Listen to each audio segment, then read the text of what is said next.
നമസ്കാരം. ഇന്ന് വളരെ പ്രധാനപ്പെട്ട ഒരു അതിഥിയാണ് നമ്മോടൊപ്പം ചേരുന്നത്. എൽ.ഡി.എഫിന്റെ വടകര മണ്ഡലം സ്ഥാനാർത്ഥി കെ ശൈലജ ടീച്ചർ. ടീച്ചറോട് ചോദിക്കാം എന്ന് തന്നെയാണ് ഈ പരിപാടിയുടെ പേരും. പ്രേക്ഷകർക്ക് തത്സമയം തന്നെ ഫേസ്ബുക്കിൽ വന്ന് കമന്റിലൂടെ ടീച്ചറോട് ചോദിക്കാനുള്ള ചോദ്യങ്ങൾ വടകരയിലെ വോട്ടർമാർക്ക് മാത്രമല്ല, കേരളത്തിൽ ഈ ഫേസ്ബുക്ക് ലൈവ് വാച്ച് ചെയ്യുന്ന എല്ലാവർക്കും ടീച്ചറോട് അവരുടെ അഭിപ്രായങ്ങൾ ചോദിക്കാം, കാര്യങ്ങൾ സംവദിക്കാം. ടീച്ചർ നമസ്കാരം. നമസ്കാരം. അപ്പോൾ രാജ്യം വളരെ പ്രധാനപ്പെട്ട ഒരു തെരഞ്ഞെടുപ്പിലേക്ക് നീങ്ങി. തെരഞ്ഞെടുപ്പിന്റെ ഒന്നാം ഘട്ടം ചില സംസ്ഥാനങ്ങളിലൊക്കെ വോട്ടെടുപ്പ് കഴിഞ്ഞു. കേരളം ഇനി പോളിംഗ് ബൂത്തിലേക്ക് എത്താൻ ഏതാനും ദിവസങ്ങൾ മാത്രമാണ് ബാക്കി നിൽക്കുന്നത്. ദേശീയ തലത്തിൽ തന്നെ ശ്രദ്ധേയമായ മത്സരം, അതായത് ടീച്ചറുടെ സ്ഥാനാർത്ഥിത്വത്തോടുകൂടി വടകരയിലെ മത്സരം ദേശീയ തലത്തിൽ തന്നെ ഏറെ ശ്രദ്ധിക്കപ്പെടുന്ന ഒരു മത്സരമായി മാറിയിട്ടുണ്ട്. അപ്പോൾ നമുക്കറിയാം എൽ.ഡി.എഫിന്റെ മുദ്രാവാക്യങ്ങളും എൽ.ഡി.എഫിന്റെ പ്രചാരണ സംവിധാനങ്ങളൊക്കെ ജനങ്ങളിലേക്ക് വലിയ തോതിൽ എത്തുന്നുണ്ട്. ഇടതുണ്ടെങ്കിലേ നമ്മുടെ ഇന്ത്യ ഉള്ളൂ എന്ന മുദ്രാവാക്യമൊക്കെ. അപ്പോൾ ഇടതുപക്ഷത്തിന്റെ പ്രതിനിധികൾ വിജയിച്ച് പാർലമെന്റിലേക്ക് എത്തേണ്ടതിന്റെ ആവശ്യകത എന്താണ്? തീർച്ചയായും വളരെ പ്രാധാന്യമുള്ളൊരു തെരഞ്ഞെടുപ്പാണ്. കാരണം നമ്മുടെ രാജ്യത്തിൻ്റെ ഭരണഘടനയുടെ തത്വങ്ങളും ഇത്രമാത്രം നിഷേധിക്കപ്പെട്ട, പിച്ചി ചീന്തപ്പെട്ട ഒരു അവസരം ഉണ്ടായിട്ടില്ല എന്ന് പറയാം. നമ്മൾ ഭയക്കുകയാണ്. കാരണം ഇത്രയും ഒരു വൈവിധ്യമുള്ള ഒരു രാജ്യത്ത് സുചിന്തിതമായിട്ടാണ് നമ്മളൊരു സെക്കുലർ രാഷ്ട്രമായിരിക്കണം എന്നുള്ള തീരുമാനം വന്നത്. ഭരണഘടനയിൽ അത് പ്രത്യേകിച്ച് എടുത്തു കാണിക്കാനും നമ്മൾ തയ്യാറായത് അതുകൊണ്ടാണ്. വളരെയേറെ വൈവിധ്യങ്ങൾ ഭാഷയുടെ കാര്യത്തിലും അതുപോലെ തന്നെ ഈശ്വരവിശ്വാസത്തിൻ്റെ കാര്യത്തിലും എല്ലാം മതപരമായിട്ടുള്ളത്. ജാതി തന്നെ 6400ഓളം ജാതി ഉണ്ടെന്നാണ് പറയുന്നത് ഇവിടെ. 1600-ലേറെ ഭാഷകളുണ്ട്. 5-6 പ്രധാനപ്പെട്ട മതങ്ങൾ തന്നെയുണ്ട്. അപ്പോൾ ഇതിലെല്ലാം ഉള്ള വൈവിധ്യമുള്ള ജനങ്ങളെ ഒന്നിപ്പിക്കുന്നത്, ഇന്ത്യക്കാരാക്കുന്നത് സെക്കുലറിസമാണ്. നമ്മുടെ രാജ്യത്തിൻ്റെ മതേതരത്വം എല്ലാ പൗരന്മാർക്കും, ഇന്ന് ബഹുമാനപ്പെട്ട മുഖ്യമന്ത്രി ചൂണ്ടിക്കാണിച്ചതുപോലെ പൗരന്മാർക്ക് മാത്രമല്ല, ഇന്ത്യയിൽ താമസിക്കുന്ന എല്ലാവർക്കും പൂർണ്ണമായിട്ടുള്ള അവസരവും സമത്വവും പ്രതിനിധാനം ചെയ്യുന്ന വളരെ വിശാലമായിട്ടുള്ള കാഴ്ചപ്പാടുള്ള ഒരു ഭരണഘടനയാണ് നമുക്കുള്ളത്. ആ ഭരണഘടനയുടെ എല്ലാ പ്രധാനപ്പെട്ട മൂല്യങ്ങളും അട്ടിമറിക്കപ്പെടുന്നു. അതാണ് പുതിയ സിറ്റിസൺഷിപ്പ് അമെൻമെൻറ്റ് ആക്ട്, അതുപോലെ തന്നെ പുതിയ പൗരത്വ രജിസ്ട്രേഷൻ ആവശ്യമായിട്ടുള്ള ചട്ടങ്ങൾ. ഇതെല്ലാം നമ്മെ ഭയപ്പെടുത്തുന്നുണ്ട്. ഒന്നിനു പുറകെ ഒന്നായിട്ട് ഇത്തരം പ്രതീകാത്മകമായിട്ടുള്ള കാര്യങ്ങൾ വന്നുകൊണ്ടിരിക്കുകയാണ്. ഒരു നമ്മുടെ സെക്കുലറിസത്തെ തകർക്കുന്ന രീതിയിൽ. ഇങ്ങനെ വരുമ്പോൾ പാർലമെന്റിൽ തന്നെ നിരവധി നിയമങ്ങൾ പാസ്സാക്കി കഴിഞ്ഞു. പുറമേക്ക് നോക്കുമ്പോൾ നിരുപദ്രവകരമാണെന്ന് തോന്നുന്ന ചില നിയമങ്ങൾക്കകത്ത് പോലും ഈ വേർതിരിവ് കാണാം. നമുക്കിപ്പോൾ മുത്തലാഖിൻ്റെ എല്ലാം വിഷയം വന്നപ്പോൾ ഒരു കൂട്ടർക്ക് ക്രിമിനൽ കുറ്റവും മറ്റൊരു കൂട്ടർക്ക് സിവിൽ നിയമവും കുറ്റമായിട്ട് മാറുകയാണ്. അപ്പോൾ അങ്ങനെയെല്ലാമുള്ള വേർതിരിവ് വരുന്നത് നാളെ ദൂരവ്യാപകമായിട്ടുള്ള വലിയ ദോഷകരമായിട്ടുള്ള പ്രത്യാഘാതം ഉണ്ടാക്കും. അതുകൊണ്ട് തന്നെ അതിനെതിരെ ശക്തമായിട്ട് നിലകൊള്ളുന്നവർ അവിടെ വേണം പാർലമെന്റിൽ. കേരളം നിങ്ങൾ നോക്കൂ, കേരളത്തിൽ ഇടതുപക്ഷം വളരെ ശക്തമാണ്. അതുകൊണ്ട് തന്നെ ഈ മതസഹിഷ്ണുത അത് ഏറ്റവും കൂടുതൽ കേരളത്തിലുണ്ട്. ഇവിടെ പള്ളിയും അമ്പലവും ചർച്ചും എല്ലാം അടുത്തടുത്ത് സ്ഥിതി ചെയ്യുന്നു. ഒരിടത്തുനിന്ന് ബാങ്ക് വിളി വരുമ്പോൾ മറ്റേ പള്ളിയിൽ നിന്നും പള്ളിമണികൾ കേൾക്കാം. അതുപോലെ അമ്പലത്തിൽ പൂജ നടക്കുന്നു. ഇതിനെല്ലാം വളരെ വളരെ സഹിഷ്ണുതയോടുകൂടിയാണ് ജനങ്ങൾ നോക്കിക്കാണുന്നത്. ഒരു മിനിറ്റ് മക്കളെ.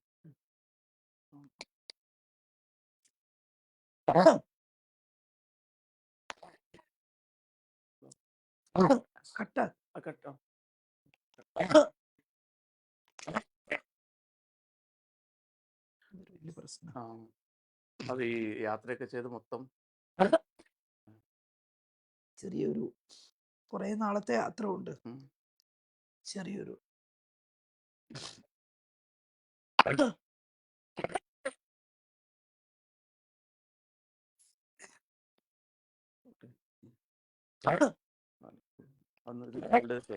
തൽക്കാലം പ്രശ്നമായാലോട് ആ സമയത്ത് അത് കട്ടാക്കും.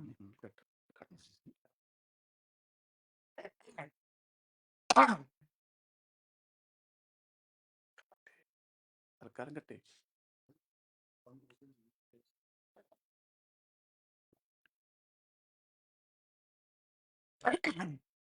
അതെ കാലാവസ്ഥയും ഓട്ടോക്കെ അല്ലേ? അതെ പൊടി അതെ പൊടി തന്നെ. അതെ ചെറിയൊരു പ്രോബ്ലം. സംസാരിച്ച് തുടങ്ങുമ്പോൾ ചിലപ്പോൾ കുറച്ച് നേരം, കുറേ നാളായിട്ട് നല്ല ഉം. പൊടിയാണല്ലോ യാത്രക്കിടയിൽ, അതെ. അത് ചെറിയൊരു ഡസ്റ്റ് പ്രശ്നമുണ്ട്. അപ്പോൾ ഞാൻ പറഞ്ഞു വരുന്നത്, കേരളത്തിൽ ഇടതുപക്ഷത്തിന്റെ പ്രാധാന്യം കേരളത്തിന്റെ അനുഭവം വെച്ചിട്ട് നമുക്ക് കാണാൻ സാധിക്കും. വളരെ സഹിഷ്ണുതയോടുകൂടി നാനാജാതി മതസ്ഥർ താമസിക്കുന്ന ഒരു പ്രദേശമാണ് കേരളം.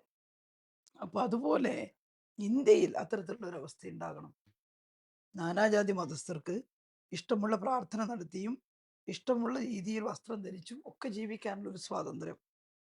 അതേസമയത്ത് എല്ലാവരും ഇന്ത്യൻ പൗരന്മാരാണ്. നമ്മുടെ നാടിനോടുള്ള പ്രതിബദ്ധത എല്ലാവർക്കും തുല്യമാണ്. അപ്പോൾ ഞങ്ങൾ പറയുന്നത്, ഇന്ത്യൻ പാർലമെന്റിൽ ഇടതുപക്ഷത്തിന്റെ അംഗസംഖ്യ കൂടണം. വളരെ ശക്തമായി ചാഞ്ചല്യമില്ലാതെ നമ്മുടെ മതേതരത്വത്തിന് വേണ്ടി വാദിക്കാൻ ഇടതുപക്ഷത്തിനാണ് കഴിയുക. നിങ്ങൾ നോക്കൂ, പാർലമെന്റിൽ മതേതരത്വത്തെ ഹനിക്കുന്ന ഒരുപാട് നിലപാടുകൾ വരുമ്പോൾ എണ്ണത്തിൽ കുറവാണെങ്കിലും ഏറ്റവും ശക്തമായിട്ട് പ്രതികരിച്ചത് ഇടതുപക്ഷമാണ്. അതിൽ ഈ സിറ്റിസൺഷിപ്പ് അമെൻമെന്റ് ആക്ട് വന്നപ്പോൾ ശക്തമായിട്ട് പ്രതികരിച്ചു. കഴിഞ്ഞ തവണ 18 പേരും UDF-ൻ്റെതാണല്ലോ. അതെ. AM ആരിഫാണ് ഏറ്റവും ശക്തമായിട്ട് പ്രതികരിച്ചത്. അതുപോലെ രാജ്യസഭയിൽ എളമരം കരീം, ഉം. ജോൺ ബ്രിട്ടാസ്, ഉം. പിന്നെ നമ്മുടെ ബിനോയ് വിശ്വം, ഇവരെല്ലാം വളരെ ശക്തമായി പ്രതികരിച്ചു. കോൺഗ്രസ് മൗനം ദീക്ഷിക്കുകയായിരുന്നു. ഈ തെരഞ്ഞെടുപ്പ് പ്രഖ്യാപിച്ചപ്പോഴാണ് കോൺഗ്രസ് ആദ്യം കുറച്ചൊരു പ്രകടനമൊക്കെ നടത്തിയിട്ട് പറഞ്ഞത്. ആ. പക്ഷെ അവരുടെ പ്രകടന പത്രികയിൽ പോലും CAA ആക്ടിനെ കുറിച്ചില്ല. പുതിയ ചട്ടങ്ങളെ കുറിച്ച് യാതൊരു പരാമർശവും അതിനകത്ത് കാണാനില്ല. ഇന്നിപ്പം ബഹുമാനപ്പെട്ട മുഖ്യമന്ത്രി പ്രസംഗിക്കുമ്പോൾ ഒരു കാര്യം കൂടി വ്യക്തമാക്കിയിട്ടുണ്ട്. ഇതിന്റെ ഡ്രാഫ്റ്റിൽ ഉണ്ടായിരുന്നു എന്നാണ് കേൾക്കുന്നത്. അതെ. പക്ഷേ അത് വാർത്തകൾ വരുന്നു. കോൺഗ്രസിന്റെ നേതൃത്വം അത് ഡിലീറ്റ് ചെയ്തു എന്നുള്ളതാണ്. നമ്മുടെ പ്രതിപക്ഷ നേതാവ് മുഖ്യമന്ത്രിക്ക് മറുപടിയായിട്ട് വളരെ ശക്തമായി ഇത്രാമത്തെ പേജിൽ ഇതുണ്ട് എന്ന് പറഞ്ഞിട്ട് ശക്തമായിട്ട് പ്രതികരിച്ചു. എനിക്ക് തോന്നുന്നു ഇത് പബ്ലിഷ് ചെയ്തതിന് ശേഷം ഇവരിത് നോക്കിയിട്ടുണ്ടാവില്ല. അതാണ്. അപ്പൊ അത് ഡിലീറ്റ് ചെയ്ത് കളഞ്ഞിരിക്കുന്നു, ഒഴിവാക്കിയിരിക്കുന്നു കരുതിക്കൂട്ടി. ഇത്ര ഭയമുള്ള ആളുകൾക്ക് എങ്ങനെയാണ് നമ്മുടെ മതേതരത്വം സംരക്ഷിക്കാൻ സാധിക്കുക? നമ്മൾ തിരിഞ്ഞു നോക്കേണ്ടത് ജവഹർലാൽ നെഹ്റുവിനെയൊക്കെയാണ്. ആ പാരമ്പര്യത്തിൽ നിന്നും കോൺഗ്രസ് എത്രമാത്രം അകന്നു പോയിരിക്കുന്നു.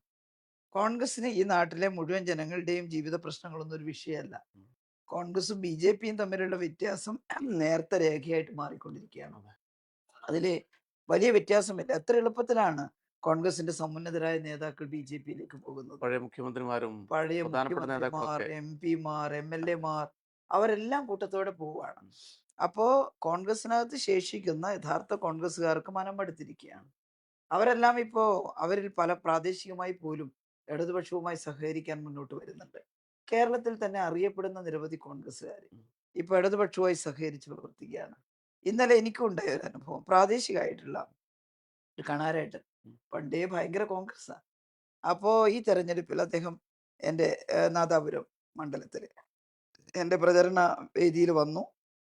എന്നോട് പറഞ്ഞു, ടീച്ചർ ഞാൻ നിങ്ങളുമായിട്ട് സഹകരിച്ച് പ്രവർത്തിക്കും, ടീച്ചറിന് വേണ്ടി ഞാൻ പ്രവർത്തിക്കും, ടീച്ചർ ജയിക്കും വലിയ ഭൂരിപക്ഷത്തിൽ എന്നൊക്കെ പറഞ്ഞു. ഞാൻ പറഞ്ഞു, ശരി കണാരേട്ടാ, ഭയങ്കര സന്തോഷമുണ്ട്, നമുക്ക് ഒരുമിച്ച് നിൽക്കാം എന്ന് പറഞ്ഞു. അപ്പോൾ ഇടതുപക്ഷമാണ് ചാഞ്ചല്യമില്ലാതെ ഉം. മതേതരത്വത്തിനും ജനാധിപത്യത്തിനും വേണ്ടി വാദിക്കാൻ കഴിയുന്നത്. അതുകൊണ്ടാണ് ഇവിടുന്ന് 20 MP വരെ, കേരളത്തിലാണല്ലോ ഇടതുപക്ഷത്തിന് ഏറ്റവും വലിയ സാധ്യത. അതെ. അതുകൊണ്ട് കേരളത്തിൽ നിന്ന് 20 പേരെയും പാർലമെന്റിൽ എത്തിച്ചാൽ ശക്തമായി ചെറുത്തു നിൽക്കാൻ ഞങ്ങൾ അവിടെ ഉണ്ടാകും. കേരളത്തിലെ ജനങ്ങൾ അത് മനസ്സിലാക്കുന്നുണ്ട്. ആ ഒരു വോട്ടിംഗ് പാറ്റേൺ ആണ് ഇത്തവണ ഉണ്ടാവുക.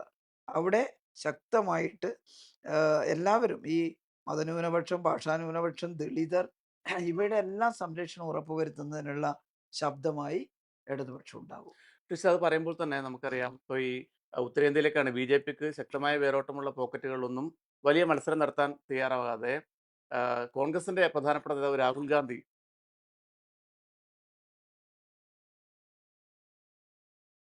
കേരള മുഖ്യമന്ത്രിയെ എന്തുകൊണ്ട് കേന്ദ്ര ഏജൻസികൾ അറസ്റ്റ് ചെയ്യുന്നില്ല എന്നൊക്കെയുള്ളൊരു പ്രസംഗമാണ്. അപ്പൊ അതിന്റെ ഒരു അത്തരമൊരു രാഷ്ട്രീയത്തിന്റെ ഒരു നിലപാടിനെ കുറിച്ച് എന്താണ് ടീച്ചറുടെ? എനിക്ക് അത്ഭുതം തോന്നി രാഹുൽ ഗാന്ധിയുടെ പ്രസംഗം കേട്ടിട്ട്. നമ്മുടെ മുഖ്യമന്ത്രി പിണറായി എത്ര പക്വതയോടെയാണ് ഈ കേന്ദ്ര രാഷ്ട്രീയ നേതാക്കന്മാരെയൊക്കെ പരാമർശിക്കുന്നത്. അതെ. ഇല്ലേ? പിണറായി ഇന്ന് സഹി കെട്ടിട്ട് പറഞ്ഞു, നിങ്ങൾക്കൊരു പേരുണ്ട്, ഞാനത് ഇതുവരെ പറഞ്ഞിട്ടില്ല അതെ, അതെ, അതെ. എന്നുള്ളത് കാണിക്കുന്നത്. ഇത്ര ഒരു അപക്വമായ രീതിയിൽ ഉം, ഒരു ഉന്നതനായ രാഷ്ട്രീയ നേതാവ് സംസാരിക്കാൻ പാടുണ്ടോ? ഉം, അദ്ദേഹം കോൺഗ്രസിന്റെ സമുന്നതനായ നേതാവല്ലേ. അപ്പോ എങ്ങനെയാണ് ഇപ്പം ഇന്ത്യ മുന്നണിയിൽ കോൺഗ്രസും ഉണ്ട്, സിപിഎമ്മും ഉണ്ട്, ഒരുപാട് പ്രാദേശിക പാർട്ടികളുണ്ട്. ആ ഇന്ത്യ മുന്നണിയുടെ കൂടെ നിൽക്കുന്ന സിപിഎമ്മിനെതിരായിട്ട്, ഒരു സിപിഎം മുഖ്യമന്ത്രിക്കെതിരായിട്ട് എങ്ങനെയാണ് ഇങ്ങനെ പറയാൻ സാധിക്കുന്നത്? ബിജെപിക്ക് എതിരാണെങ്കിൽ അദ്ദേഹം അങ്ങനെ പറയില്ല. അല്ല, എന്തായിരിക്കും അതിന്റെ ഒരു രാഷ്ട്രീയ അജണ്ട അങ്ങനെ പറയാനുള്ളത്? അങ്ങനെ എനിക്ക് തോന്നുന്നു കേരളത്തിൽ വന്നപ്പോ ഇടതുപക്ഷത്തെ ശക്തമായിട്ട് വിമർശിക്കണമെന്ന് ആരെങ്കിലും പറഞ്ഞിട്ടുണ്ടാവണം. കേട്ടില്ലേ? അത് അദ്ദേഹത്തിന് വിനയാവുമെന്ന് അദ്ദേഹം ഒരു നിമിഷം ഇന്നിതാ ഓർമ്മിക്കണ്ടേ? പ്രിയങ്ക ഗാന്ധിയും രൂക്ഷമായ വിമർശനമാണ് ഉന്നയിക്കുന്നത്. അതെ, അതെ. അത് അവർക്കൊരു തോന്നലുണ്ടായിട്ടുണ്ട്. ഒരു സ്പേസ് ഇന്ത്യയിൽ ഇടതുപക്ഷത്തിനുണ്ട്. അത് ഇപ്പം ബംഗാളിൽ അട്ടിമറിച്ച് കളഞ്ഞു എന്നൊക്കെ ഉം, പറഞ്ഞാലും ബംഗാളിൽ ജനത ഉയർത്തെഴുന്നേൽക്കുകയാണ്. അതെ. ബംഗാൾ ജനത പഠിച്ചിട്ടുണ്ട്. ഇതിനി ഇടതുപക്ഷം പോയപ്പോഴുള്ള നഷ്ടം എത്രയാണെന്ന്. ഉം, ത്രിപുരയില് വലിയ അടിച്ചമർത്തലൊക്കെയാ നടക്കുന്നത്. അവിടുത്തെ ബിജെപി ഗവൺമെന്റിന്റെ നേതൃത്വത്തിൽ. പക്ഷെ തിരിച്ചു വരാതിരിക്കാൻ കഴിയില്ല ജനത്തിന്. അത്രയേറെ നഷ്ടങ്ങളാണ് ഇടതുപക്ഷം പോയപ്പോഴുണ്ടായത്. കേരളത്തിലെ ഈ സുരക്ഷിതത്വവും ഈ മനുഷ്യ വികസനവും അത് എല്ലാവരും കാണുന്നുണ്ട്. അപ്പോ ഒരു സ്പേസ് ഇടതുപക്ഷത്തിനുണ്ട്. ഉം. ആ ഇടതുപക്ഷം വളരെ ശക്തമായി വന്നാൽ സ്വാഭാവികമായിട്ടും അത് ഈ നാട്ടിലെ ജനങ്ങൾ ആഗ്രഹിക്കുന്ന ഒന്നാണ്. നമുക്ക് ഒരു പകരം എന്നുള്ള ഒരു സംവിധാനം ഉണ്ടാകും. അതുകൊണ്ടാണോന്നറിയില്ല. പിന്നെ ഈ കോൺഗ്രസിനകത്തുള്ള ഒരുപാട് നേതാക്കന്മാർ അവരൊരു പ്രോ ബിജെപി ആണ്. ഉം, ഒരു പ്രോ ബിജെപി ആണ്. ഉം. അതാണല്ലോ ഈ സിഎഎക്കെതിരായിട്ടുള്ള പരാമർശം പിന്നെ ഡിലീറ്റ് ചെയ്യണമെന്ന് ആരാവശ്യപ്പെട്ടതെന്ന് ഭാവി തെളിയുമായിരിക്കും. ആ, അപ്പോ രാഹുൽ ഗാന്ധി യഥാർത്ഥത്തിൽ അതിന്റെ എല്ലാം കൂടെ നിന്ന് അവർ പറയുന്നതിനനുസരിച്ച് പറയുന്ന ഒരാളായിട്ട് മാറിയിരിക്കുകയാണ്. നെഹ്റു ഒന്നും അങ്ങനെ ആയിരുന്നില്ലല്ലോ. സ്വന്തമായിട്ടൊരു അഭിപ്രായം ഉണ്ടായിരുന്നല്ലോ അതെ, അതെ, ജവഹർലാൽ അതെ. നെഹ്റുവിനൊക്കെ. അപ്പോ അതിന്റെ എല്ലാം പിന്മുറക്കാരായിട്ട് വന്നവർ എങ്ങനെ ഇങ്ങനെ ആകുന്നു? ഇന്ദിരാഗാന്ധി മുതൽ നമ്മൾ കണ്ടതാണ് അടിയന്തരാവസ്ഥ പ്രഖ്യാപനവും. കേരളത്തിന്റെ മുഖ്യമന്ത്രി പറഞ്ഞു, നിങ്ങളുടെ മുത്തശ്ശി പണ്ടെന്നെ ജയിലിൽ അടച്ചിട്ടുണ്ട്. അതെ. എന്നിട്ട് ഞങ്ങൾ നടന്നു പോയിട്ടില്ല. പിന്നെയല്ലേ നരേന്ദ്രമോദി ജയിലിൽ അടച്ചാൽ. ഉം, എങ്ങനെ പറയാൻ കഴിയുന്നു? ഇഡിയെ ഉപയോഗിച്ചിട്ട് എതിരാളികളെ ആകെ ഭീഷണിപ്പെടുത്തുമ്പോൾ. ഇനിയിപ്പം വേറെ എന്തെങ്കിലും ഒരു ധാരണയുണ്ടോന്നൊന്നും പറയാൻ ഉം, കഴിയില്ല. ഇവർക്കെതിരായിട്ട് പറഞ്ഞാൽ ഇഡിയുടെ പിടുത്തത്തിൽ നിന്ന് ഒഴിവാക്കി തരാമെന്നോ മറ്റോ അതെ. പലരും ഭീഷണിപ്പെടുത്തി ബിജെപിയിലേക്ക് പോയാൽ പിന്നെ ഉം, ഇഡി തിരിഞ്ഞു നോക്കുന്നില്ലല്ലോ. അതെ. അതുവരെ പറഞ്ഞാലും നമുക്കൊന്നും പറയാൻ കഴിയില്ല. പക്ഷെ രാഹുൽ ഗാന്ധി എന്ന് പറയുന്ന കോൺഗ്രസ് നേതാവിൽ നിന്നുണ്ടായ പരാമർശം മതേതരത്വം ആഗ്രഹിക്കുന്ന, സമാധാനം ആഗ്രഹിക്കുന്ന കേരളത്തിലെ ജനങ്ങൾക്ക് ഞെട്ടലുണ്ടാക്കിയിരിക്കുകയാണ്. അത് എൽഡിഎഫിന്റെ അനുഭാവികൾക്ക് മാത്രമല്ല, കോൺഗ്രസിനകത്ത് നല്ല കോൺഗ്രസ്സുകാര്, നമ്മുടെ നാട്ട് രക്ഷപ്പെടണമെന്ന് ആഗ്രഹിക്കുന്ന കോൺഗ്രസ്സുകാര്, മുസ്ലിം ലീഗിനകത്തുള്ള നല്ല മനസ്സുള്ള ഒട്ടേറെ ആളുകൾ, അവര് അതുപോലെ അവരുടെ ഘടകകക്ഷികളിലുള്ള യുഡിഎഫിന്റെ നന്നായിട്ട് രാഷ്ട്രീയം ഉള്ളിലുള്ള ആളുകളിൽ വലിയ ഞെട്ടലാണ് ഉണ്ടാക്കിയിരിക്കുന്നത്. അപ്പൊ അതവർക്ക് വലിയ വിനയായിട്ടാണ് വരാൻ പോകുന്നത് എന്നുള്ളതാണ് എൻ്റെ അഭിപ്രായം. ഈ കേരളത്തിന്റെ ഒരു പൊതു അന്തരീക്ഷത്തിൽ എൽ.ഡി.എഫ് സർക്കാർ, സംസ്ഥാനത്ത് എൽ.ഡി.എഫ് സർക്കാർ ചരിത്രത്തിൽ ആദ്യമായി തുടർഭരണത്തിൽ വന്ന സാഹചര്യത്തിൽ കൂടിയാണ്, അറിയാലോ ഇപ്പോൾ ഈ ലോക്സഭാ ഇലക്ഷൻ നടക്കുന്നത്. അങ്ങനെ ഒരു ചരിത്ര സന്ധി കൂടിയുണ്ട്. അപ്പോ ഒന്നാം പിണറായി സർക്കാർ സമാനതകളില്ലാത്ത ക്ഷേമ പ്രവർത്തനങ്ങളും വികസന പ്രവർത്തനങ്ങളും നടത്തി. അതിന്റെ അംഗീകാരമായിട്ടാണ് ജനങ്ങൾ രണ്ടാമതും പിണറായി സർക്കാരിനെ അധികാരത്തിലേറ്റുന്നത്. ഈ രണ്ട് സർക്കാരുകളുടെയും പ്രവർത്തനങ്ങൾ, ജനക്ഷേമ പ്രവർത്തനങ്ങൾ എങ്ങനെയാണ് ഈ തെരഞ്ഞെടുപ്പിനെ സ്വാധീനിക്കാൻ പോകുന്നത്? എന്തായാലും അത് ജനങ്ങൾ അംഗീകരിക്കുന്ന പ്രവർത്തനങ്ങളാണ്. എന്നോട് ചിലർ ചോദിച്ചു, ഒരു ആന്റി ഇൻകംബൻസി ഫാക്ടർ ഉണ്ടോ ഈ തെരഞ്ഞെടുപ്പിൽ? ഞാൻ പറഞ്ഞു, എന്തിന്റെ ഭാഗമായിട്ടാ ഉണ്ടാവേണ്ടത്? ഇപ്പൊ ഒന്നാം പിണറായി സർക്കാർ വന്നപ്പോ എന്താ നമ്മുടെ ബഹുമാനപ്പെട്ട മുഖ്യമന്ത്രി തീരുമാനിച്ചത്? ഗവൺമെന്റ് തീരുമാനിച്ചത്? കേരളം മനുഷ്യ വികസന ശേഷിയിൽ ഒരുപാട് വളർന്നിട്ടുണ്ട്. എക്സ്ട്രീം പോവർട്ടി അത് വളരെ കുറവാ കേരളത്തിൽ. വിദ്യാഭ്യാസ സ്ഥാപനങ്ങളില്ലാത്ത ഗ്രാമങ്ങൾ കേരളത്തിലില്ല. 57 മുതൽ വലിയ മാറ്റാണ്. ആശുപത്രികളില്ലാത്ത ഗ്രാമങ്ങളില്ല. ഇതെല്ലാം വലിയ മാറ്റാണ്. പക്ഷേ മുഖ്യമന്ത്രി എന്താന്ന് പറഞ്ഞത്? നമ്മളിതെല്ലാം നേടിക്കഴിഞ്ഞു. ഇനി നമുക്ക് ഇവിടുന്ന് മുന്നോട്ട് പോകണം. ഇനി ഈ കണ്ടംപററി ആയിട്ടുള്ള ഈ ലോകത്തിന്റെ എല്ലാ സാധ്യതകളും നമുക്ക് ഉപയോഗപ്പെടുത്തണം. ഇത്ര ഫോർവേഡ് ആയിട്ട് അല്ലെങ്കിൽ ഇത്ര ആധുനികമായി ചിന്തിക്കുന്ന ഒരു മുഖ്യമന്ത്രി വേറെ ഉണ്ടാവുമോ? അതുകൊണ്ടാണ് 4 മിഷനുകൾ ആരംഭിച്ചത്. 57 മുതൽ തുടങ്ങിയ പരിഷ്കാരങ്ങളുണ്ട്. എവിക്ഷൻ സ്റ്റേ ഓർഡിനൻസ് മുതല്, ഉം. ലാൻഡ് റിഫോം ആക്ട് മുതല്, സമ്പൂർണ്ണ സാക്ഷരത, ടോട്ടൽ ലിറ്ററസി പ്രോഗ്രാം, ജനകീയാസൂത്രണം, അതുപോലെ കുടുംബശ്രീയുടെ രൂപീകരണം, ഇങ്ങനെ ഓരോ ഘട്ടത്തിലും ഇടതുപക്ഷം കൊണ്ടുവന്നിട്ടുള്ള പരിഷ്കാരങ്ങളാണ് കേരളത്തിന്റെ വളർച്ചയ്ക്ക് നിദാനം. എന്നാൽ ഇപ്പോൾ നമ്മളൊരു സ്റ്റേജിൽ എത്തി നിൽക്കുകയാണ്. ഇപ്പൊ നമ്മൾ ഈ പറഞ്ഞ പോവർട്ടി അലിവേഷൻ ഒക്കെ കഴിഞ്ഞു. പക്ഷേ ഒരു സുസ്ഥിരത ഉണ്ടാകണം ഈ വളർച്ചയ്ക്ക്. ആ സുസ്ഥിരത ഉണ്ടാക്കുന്നതിനും ആധുനികമായിട്ടുള്ള എല്ലാ കാര്യങ്ങളും കേരളീയ കുടുംബങ്ങളിലേക്ക് സന്നിവേശിപ്പിക്കുന്നതിനുമല്ലേ പിണറായി ശ്രമിച്ചത്. അതിനുവേണ്ടിയാണ് ഈ കിഫ്ബി വഴി, ഇൻഫ്രാസ്ട്രക്ചർ ഇൻവെസ്റ്റ്മെന്റ് ഫണ്ട് ബോർഡ് വഴി ലോങ് ടേം ലോൺ എടുത്തിട്ട് ക്യാപിറ്റൽ എക്സ്പെൻഡിച്ചർ ഉണ്ടാക്കാൻ ശ്രമിച്ചു. മൂലധന ചെലവ് നമുക്ക് നന്നായിട്ട് വർദ്ധിച്ചു. അത് വിവിധ മേഖലകളിൽ ഗുണം ചെയ്തു. ഞാൻ ചോദിക്കട്ടെ, കഴിഞ്ഞ ഗവൺമെന്റിന്റെ സമയത്തുള്ള വിദ്യാഭ്യാസ സംരക്ഷണ യജ്ഞം വഴി നമ്മുടെ സ്കൂളുകൾ എന്തൊരു മാറ്റാണ്! അത് ജനങ്ങൾ സാക്ഷ്യപ്പെടുത്തുകയല്ലേ. ഉയ്യോ, ഇപ്പൊ നമ്മുടെ ഗവൺമെന്റ് സ്കൂൾ കണ്ടാൽ എന്തൊരു മാറ്റാണ്! അതെ, അതെ. ക്ലാസ് റൂമുകൾ ഉം. സ്മാർട്ട് ക്ലാസ് റൂമുകളൊക്കെ മാറി. അക്കാദമിക രീതിയിൽ തന്നെ ഒരുപാട് മാറ്റങ്ങൾ ഉണ്ടായി. പരക്കെ എല്ലാവരും അംഗീകരിക്കുന്ന ഒരു കാര്യമല്ലേ അത്. അതെ. കുട്ടികളുടെ അപ്പൊ എണ്ണത്തിൽ തന്നെ വലിയ ആ വർധനവുണ്ടായി. ആ സ്കൂളിൽ കുട്ടിയെ ചേർത്ത് പഠിപ്പിക്കുന്ന ഒരു രക്ഷിതാവിന് സർക്കാർ വിരുദ്ധ മനോഭാവം ഉണ്ടാവുമോ? ഉം. ആ പ്രവർത്തനം തുടരുകയാണ്. കഴിഞ്ഞ ഗവൺമെന്റ് ഈ വർഷം എനിക്ക് 4 സ്കൂളുകൾക്ക് 1,00,00,000, 1,50,00,000, 1,25,00,00,000 ഒക്കെ ആയിട്ട് കിട്ടി. അതെ. അന്നത്തെ ബാക്കിയുള്ളത്. ഉം. അതിപ്പം തറക്കല്ലൊക്കെ ഇട്ട് കെട്ടിടം ഒന്നിന്റെ പൂർത്തിയായി ഇപ്പൊ ഉദ്ഘാടനം ഉം. നടത്തണം മട്ടന്നൂർ മണ്ഡലത്തിലേത്. ബാക്കി നിർമ്മാണം നടന്നുകൊണ്ടിരിക്കുകയാണ്. അതിന്റെ പരിസരത്തുള്ള ജനങ്ങൾക്ക് ഈ സർക്കാർ ജനവിരുദ്ധാണെന്ന് പറഞ്ഞാൽ അവർക്ക് വിശ്വസിക്കുമോ? അതെ. ആശുപത്രികൾ, ആർദ്രം മിഷന്റെ ഭാഗമായിട്ട് ആരോഗ്യ മേഖലയിൽ നടത്തിയ പരിഷ്കാരം എത്രയാ? നോക്കൂ, ഞാന് മന്ത്രിയായപ്പോ എന്നോട് ചിലര് ചോദിച്ചു എന്തിനാണ് പ്രാധാന്യം കൊടുക്കുന്നത്? ഞാൻ പറഞ്ഞു പണ്ട് ഞങ്ങള് ചെറുപ്പത്തിലേ മനസ്സിലാക്കിയിട്ടുള്ള കാര്യമുണ്ട്. Prevention is better than cure. അതുകൊണ്ട് കേരളത്തിന്റെ രോഗപ്രതിരോധത്തിന്, കേരളത്തിന്റെ പ്രൈമറി സെക്ടറിനെ ഒന്ന് നല്ല സ്റ്റേബിൾ ആക്കുക. ഇതാണ് ആർദ്രം മിഷന്റെ ഭാഗമായിട്ട് നമ്മളത് ചെയ്തു. PHCകൾ, ചെറിയ കെട്ടിടം, ഒറ്റയൊരു ഡോക്ടർ ഉച്ചവരെ, ഇങ്ങനെ ആയിരുന്നു. അതിനെ ആകെ മാറ്റി 2,50,00,000, 3,00,00,000 രൂപയൊക്കെ അതെ. ചെലവഴിച്ചുകൊണ്ട് വലിയ മുറ്റത്ത് ഗാർഡൻ അകത്ത് കയറുമ്പോൾ നല്ല റിസപ്ഷൻ, നല്ല എയർപോർട്ട് മാതൃകയിലുള്ള ചെയറുകൾ, നല്ല ആധുനിക ടോയ്ലറ്റുകൾ, കുടിവെള്ളത്തിനുള്ള സൗകര്യം, പത്രം വായിക്കാനുള്ള ഇതൊക്കെ ഒരു ഹോസ്പിറ്റലിന്റെ റിസപ്ഷനിലാണ്. അതുപോലെ നഴ്സുമാരുടെ പ്രീ ചെക്കപ്പ്, ഉച്ചയ്ക്ക് ശേഷം OP, ചിലയിടത്ത് യോഗ ട്രെയിനിങ് ഹാൾ അടക്കം വെച്ചുകൊണ്ട് ആ ഹോസ്പിറ്റൽ കാണുന്ന ഒരാൾ. ഇപ്പൊ ഞാൻ ഈ തെരഞ്ഞെടുപ്പ് പര്യടനം നടത്തുമ്പോൾ ഈ മണ്ഡലത്തിലെ 7 അസംബ്ലി മണ്ഡലങ്ങളിൽ നിന്നും ആളുകൾ, ചില പുതിയ വെക്കുന്ന സ്ഥലം ഞാൻ അങ്ങനെ ഓർമ്മിക്കില്ല ഇതെവിടെ. ഉം. ടീച്ചറെ തൊട്ടടുത്താണ് ടീച്ചറിന്റെ ഹോസ്പിറ്റൽ. ആ. ടീച്ചറിന്റെ ഹോസ്പിറ്റൽ എന്ന് പറയുമ്പോൾ എനിക്കൊരു അഭിമാനമുണ്ട്. കാരണം അതെ. ഞാനുള്ള കാലത്ത് അതെ. അതിങ്ങനെ മാറിയതാണ്. അതെ. ഇപ്പം പുതിയ ഗവൺമെന്റ് വന്ന് വീണ ജോർജ് അത് തുടർച്ചയായിട്ട് കൊണ്ടുപോവാണ്. അതെ. അന്ന് FSC ആയി മാറാത്ത ആശുപത്രികളെ കൂടി ഇപ്പൊ FSC ആയിട്ട് മാറ്റിക്കൊണ്ടിരിക്കുകയാണ്. അപ്പൊ സ്വന്തം ഗ്രാമത്തിലെ ഒരു ആശുപത്രിയിൽ ലബോറട്ടറി കിട്ടുന്നു, വൈകുന്നേരം വരെ ഡോക്ടറുടെ സേവനം കിട്ടുന്നു, നല്ല മനോഹരമായിട്ടുള്ള ആശുപത്രി, അല്ലേ? ഉം. അത് കിട്ടുന്ന ഒരാൾ അതെല്ലാം ഗ്രാമങ്ങളിൽ പോലുള്ള ആ പ്രാഥമിക ആശുപത്രികൾ പോലും അങ്ങനെയാണല്ലോ. അതിന്റെയാണ്. പിന്നെ താലൂക്ക് ഹോസ്പിറ്റലൊക്കെ ഉണ്ടായിട്ടുള്ള മാറ്റം, അതെ, അതെ, അതെ. അത് ആ പഴയ ചിത്രവും ഇപ്പോഴുള്ള ചിത്രവും അതെ. 2016 ഇപ്പോഴും അതെ, നോക്കണം. അതെ. എല്ലാം ശിശുമരണ നിരക്ക് 12ൽ നിന്ന് 5 കുറഞ്ഞു. ഉം. പിന്നെ കഴിഞ്ഞ 5 കൊല്ലത്തിനുള്ളിൽ കുറഞ്ഞ് ഇപ്പം വീണ്ടും അത് കുറയുമെന്നാണ് ഞാൻ പ്രതീക്ഷിക്കുന്നത്. അതിന്റെ തുടർച്ചയായിട്ടുള്ള പ്രവർത്തനം നടത്തുകയാണ്. പിന്നെ നമ്മള് ക്യാൻസർ സ്ട്രാറ്റജിക് ആക്ഷൻ പ്ലാൻ ഉം. ഉണ്ടാക്കി. ക്യാൻസർ രജിസ്ട്രി ഉണ്ടാക്കാൻ തുടങ്ങി. ക്യാൻസറിനെ നേരത്തെ കണ്ടുപിടിക്കാനുള്ള എല്ലാ ശ്രമങ്ങളും തുടങ്ങി. ഇപ്പൊ ഏർലി ഡിറ്റക്ഷൻ അതെ, നടന്നുകൊണ്ടിരിക്കുകയാണ്. അതെ. മാമോഗ്രാം മെഷീനൊക്കെ ജില്ലാ ആശുപത്രികളിലൊക്കെ സ്ഥാപിച്ചുകൊണ്ടിരിക്കുകയാണ്. അതൊരു ഭാഗത്ത്. ടോട്ടൽ ട്രോമ കെയർ പദ്ധതി കഴിഞ്ഞ ഗവൺമെന്റിന്റെ സമയത്ത് തുടങ്ങി. 315 ആംബുലൻസുകളാണ് കേരളത്തിന്റെ റോഡുകളിൽ വിന്യസിച്ചിട്ടുള്ളത്.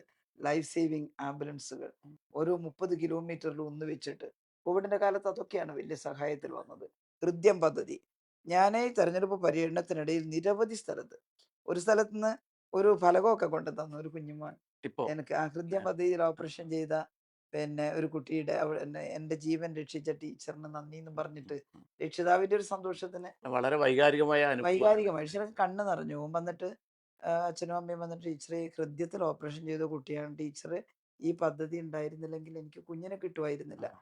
ഇപ്പൊ അവൻ LKG പോകുന്നു, UKG പോകുന്നു. ഉം. 1 വയസ്സിലൊക്കെ ഓപ്പറേഷൻ ചെയ്ത കുട്ടികള് സ്കൂളിൽ ചേരാൻ പോകുന്നു. ഉം. അപ്പൊ ഈ ഇത് കുഞ്ഞുമക്കൾ വടകര കാണും. പക്ഷേ ഇങ്ങനെ കേരളത്തിലെ എല്ലാ ആ ഭാഗങ്ങളിലും എല്ലാ എത്രയോ കുഞ്ഞുങ്ങൾ ഭാഗങ്ങളിലും അങ്ങനെ. എല്ലാ ഭാഗങ്ങളിലും ഒരു പ്രായം ചെന്ന സ്ത്രീയും അവരുടെ മകളും, മകൾക്ക് തന്നെ 10, 45 വയസ്സുണ്ട്. ഉം. അവര് വന്നിട്ട് ഒരു സ്വീകരണ യോഗത്തിൽ വന്ന്, നമ്മുടെ സഹാക്കള് പറഞ്ഞ അവര് സാധാരണ നമ്മളെ മീറ്റിങ്ങിനൊന്നും വരാത്ത ഉം. ഉം. ആളുകളാണ്. വന്ന്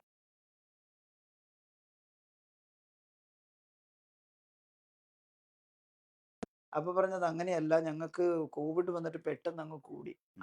പുരുഷന്മാരൊന്നും ആരും ഉം. വീട്ടിലില്ല. ഉം. അപ്പൊ ശ്വാസതടസ്സം വന്നു പെട്ടെന്ന് 2 പേർക്കും. മരിച്ചു പോകുമെന്ന് കരുതിയെന്നാ അത് പിറ്റേന്ന് രാവിലേക്ക്. അപ്പോഴാണ് ആശാ വർക്കർ കൊടുത്ത ഒരു നമ്പർ, ആ, കോൾ സെന്ററിന്റെ. ആ, വെറുതെ അതൊന്ന് വിളിച്ചു നോക്കി. ആ, അപ്പൊ അവര് ഫോൺ എടുത്തു.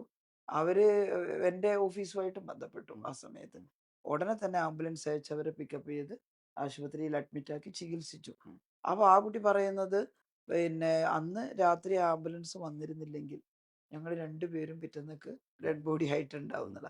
അങ്ങനത്തെ ഒരുപാട് അനുഭവങ്ങൾ ചിലപ്പോൾ മറ്റു പാർട്ടികളിലും പെട്ടവര്. ഞാനിതെല്ലാം പറയുമ്പോൾ ചിലർ പരിഹസിക്കും. ഉം. ഞാൻ അങ്ങനെ പറയാറില്ല. എന്നാലും ഇപ്പോഴത്തെ ഈ പരിഹാസം എല്ലാം കണ്ടതുകൊണ്ട് കുറച്ച് പറയുകയാണ്. ആൾക്കാർ ഇപ്പൊ അതിനു വേണ്ടി ഇറങ്ങി തിരിച്ചിട്ടുണ്ട്. ഇറങ്ങി അതെ, അതെ. തിരിച്ചിട്ടുണ്ട്. അപ്പോൾ ട്രെയിനിലെല്ലാം കണ്ടാൽ വന്ന ടീച്ചർ പാർട്ടിയൊന്നുമല്ല. പക്ഷേ കോവിഡ് കാലത്ത് ഞങ്ങൾക്ക് ഭയങ്കര ആശ്വാസമായിരുന്നു കേട്ടോ.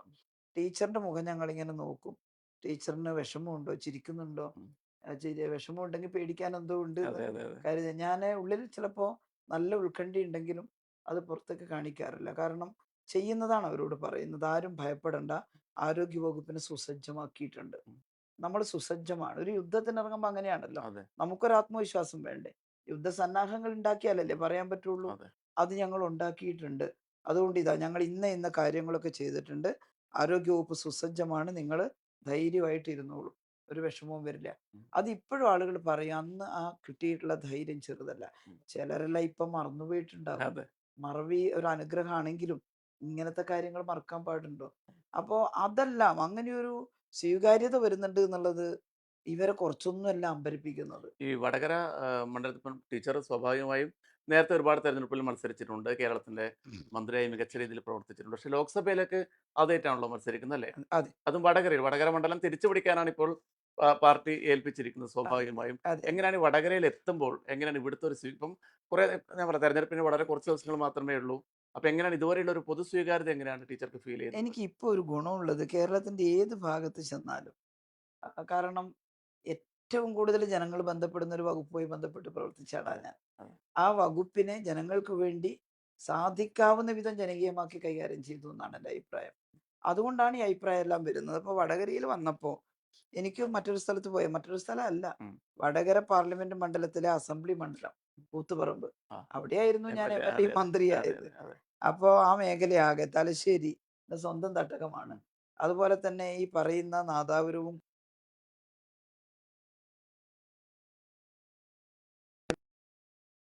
സഖാക്കൾ എപ്പോഴും അവിടുത്തെ എല്ലാ ഉദ്ഘാടനങ്ങൾക്കും കാര്യത്തിനും എന്നെ വിളിക്കുകയും ഞാൻ വരികയും ഒക്കെ ചെയ്യുന്ന ഒരു മേഖലയാണിത്. ഉം. അതുകൊണ്ട് എനിക്ക് ഒട്ടും അന്യമായിട്ടല്ല എന്നെയും അവർ സ്വീകരിച്ചിരിക്കുന്നത് ആ രീതിയിൽ തന്നെയാണ്. സ്വന്തം എന്നുള്ള നിലയിൽ തന്നെയാണ്. ഞാൻ നേരത്തെ പറഞ്ഞതുപോലെ ചെല്ലുന്നിടത്തെല്ലാം ഉള്ള ആശുപത്രി, മറ്റ് അതിന്റെ വികസനം, അതെ. അതിന്റെ എല്ലാം ഒരു ബന്ധം വേറെയുണ്ട്. ഉം. അപ്പൊ ബഹുജനങ്ങൾക്ക് അങ്ങനെ ഞാൻ ഇവിടെ തന്നെ ഉള്ള ആളാണ് എന്നൊരു നല്ല ബോധമുണ്ട്. നല്ല സ്വീകാര്യതയും അവരിൽ നിന്നുണ്ട്. അതുകൊണ്ടാണ് ഞാൻ പറയുന്നത് ഇവിടെ എന്തായാലും ഇടതുപക്ഷം ജയിക്കും.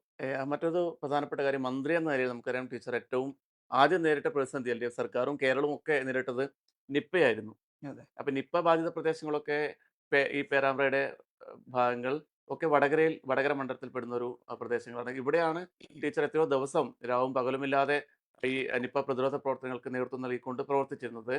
അതുകൊണ്ട് തന്നെ അതിൻ്റെ ഒരു വൈകാരിക അനുഭവം ഇപ്പോൾ ഈ ആ ആ രോഗാവസ്ഥയൊക്കെ മറികടന്ന് എന്താ പറയാ പേടിപ്പിക്കുന്ന കാലത്തൊക്കെ മറികടന്ന് വീണ്ടും അവിടേക്കൊക്കെ ചെല്ലുമ്പോൾ ഒരു വൈകാരികമായ ഓർമ്മകളൊക്കെ എങ്ങനെയാണ്? ഉറപ്പായിട്ടും എനിക്ക് എൻ്റെ ജീവിതത്തിലും ഉണ്ടായിട്ടുള്ള ഏറ്റവും കടുത്തൊരു അനുഭവമായിരുന്നു അത്. അനുഭവങ്ങളാണ് നമ്മളെ ഒരുപാട് പാഠങ്ങൾ പഠിപ്പിക്കുന്നത്. അതെ, അപ്പോ ഈ ഇത്തരത്തിലുള്ള സാഹസികമായിട്ടുള്ള അവസരങ്ങളിൽ നിന്ന് നീന്തി കയറുമ്പോഴാണ് നമ്മളും ഒന്ന് സ്ട്രോങ് അതെ, ആവുന്നത്. അതെ. കരുത്താവുക. കരുത്തരായിട്ട് മാറുന്നത്. യഥാർത്ഥത്തിൽ അന്ന് ആ വൈറസ് നിപ്പ വൈറസ് ആണെന്ന് റിപ്പോർട്ട് ചെയ്തപ്പോൾ സത്യത്തിൽ പകച്ചു പോയിരുന്നു. എന്താണ് സംഭവിക്കാൻ ഒരു പോകുന്നതെന്ന് അനുഭവമില്ല ആദ്യമായിട്ടൊരു കാര്യമാണ്. യാതൊരു അനുഭവവുമില്ല. കാരണം ഞാന് സെക്രട്ടറിയെ വിളിച്ച് ചോദിച്ചു. സെക്രട്ടറി പറഞ്ഞു, "മിനിസ്റ്റർ ഇത് കുറച്ച് പേടിക്കേണ്ട വിഷയമാണ്. ലോകത്ത് തന്നെ കുറച്ച് സ്ഥലത്തേ അതെ. ഉണ്ടായിട്ടുള്ളൂ. ഇതിന് കൃത്യമായിട്ടുള്ള ഒരു പ്രോട്ടോകോൾ ഇല്ല. മരണനിരക്ക് കൂടുതലാണ്. മരണനിരക്ക് വളരെ കൂടുതലാണ്. അപ്പൊ നമ്മള് ഇത്രയും പോപ്പുലേഷൻ ഡെൻസിറ്റി ഉള്ള ഒരു സംസ്ഥാനത്ത് ഇത്തരം ഒരു വൈറസ് വന്നാൽ ഭയക്കേണ്ടിയിരിക്കുന്നു." ഒരിക്കലും ഭയപ്പെടണമെന്ന് പറയാത്ത ഒരാളാണ് രാജീവ് സദാനന്ദൻ, ഉം. എൻ്റെ അന്നത്തെ സെക്രട്ടറി. അതെ, അതെ. അപ്പോ രാജീവ് സദാനന്ദൻ തന്നെ എന്നോട് പറയേണ്ടത് നമ്മൾ ഭയപ്പെടേണ്ടിയിരിക്കുന്നു. ഞാൻ പറഞ്ഞു, "നിങ്ങളെ അതിനാണ് ഞാൻ വിളിച്ചത്. ഉം. ഭയപ്പെട്ടിട്ട് എന്താ കാര്യം? അപ്പോ എന്താണ് പ്രതിവിധി?" അത് ഞാൻ കുറച്ചൊക്കെ ഗൂഗിൾ സെർച്ച് ചെയ്തിട്ട് കുറച്ചൊക്കെ ഞാനും മനസ്സിലാക്കിയിട്ടുണ്ട്. അപ്പോൾ നമ്മൾ ഭയപ്പെട്ട് നിൽക്കുകയല്ല. നമുക്ക് എന്ത് ചെയ്യാൻ പറ്റും? അപ്പൊ സെക്രട്ടറി പറഞ്ഞു, "നമുക്ക് ചെയ്യാം." എല്ലാ തയ്യാറെടുപ്പും നമ്മൾ നടത്താം. മിനിസ്റ്റർ തീരുമാനം എന്താ? ഞാൻ പറഞ്ഞു, ഞാൻ കോഴിക്കോട് താമസിക്കാൻ പോവുകയാണ്. ഞാൻ തിരുവനന്തപുരത്തേക്കില്ല. ഇവിടെ താമസിച്ച് ഓപ്പറേറ്റ് ചെയ്താലേ എനിക്കിതിനെയെല്ലാം കൂട്ടി യോജിപ്പിക്കാൻ പറ്റൂ. മെഡിക്കൽ സർവീസും മെഡിക്കൽ എഡ്യൂക്കേഷനും ഉം. 2 വിഭാഗത്തെ യോജിപ്പിക്കണം.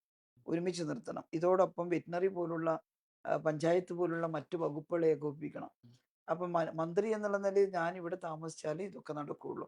എൻ്റെ ടീമിന് ഒരു വലിയ ഇൻസ്പിറേഷൻ കൊടുക്കണം. ഞാൻ അന്ന് നിപ്പയാണെന്ന് അറിഞ്ഞിട്ട് അതിൻ്റെ പിറ്റേന്ന് കോഴിക്കോട് മെഡിക്കൽ കോളേജിൽ നിന്ന് പ്രിൻസിപ്പാൾ രാജേന്ദ്രൻ എന്നെ വിളിച്ചു. ഡോക്ടർ രാജേന്ദ്രൻ, "മാഡം ഇങ്ങോട്ട് വരണം. ഇവിടെ എല്ലാവരും ലേശം അസ്വസ്ഥരാണ്. കാരണം അവിടെയാണ് ഐസൊലേഷൻ." ഇപ്പൊ അതെ ഐസൊലേഷൻ ഒന്നും ഒരു പേടിയല്ല. അതെ അതെ അതെ. അന്ന് കേരളത്തിന് പുതുമയുള്ള ഉം. കാര്യമല്ലേ. ഇവിടെയാണ് ഐസൊലേഷൻ വാർഡ് തുറക്കുന്നത്. മാഡം ഇങ്ങോട്ട് വരണം എന്ന് പറഞ്ഞു. അപ്പൊ ഞാൻ സെക്രട്ടറി, അന്ന് സെക്രട്ടറിയോട് വരാൻ സെക്രട്ടറി പോയിരുന്നു.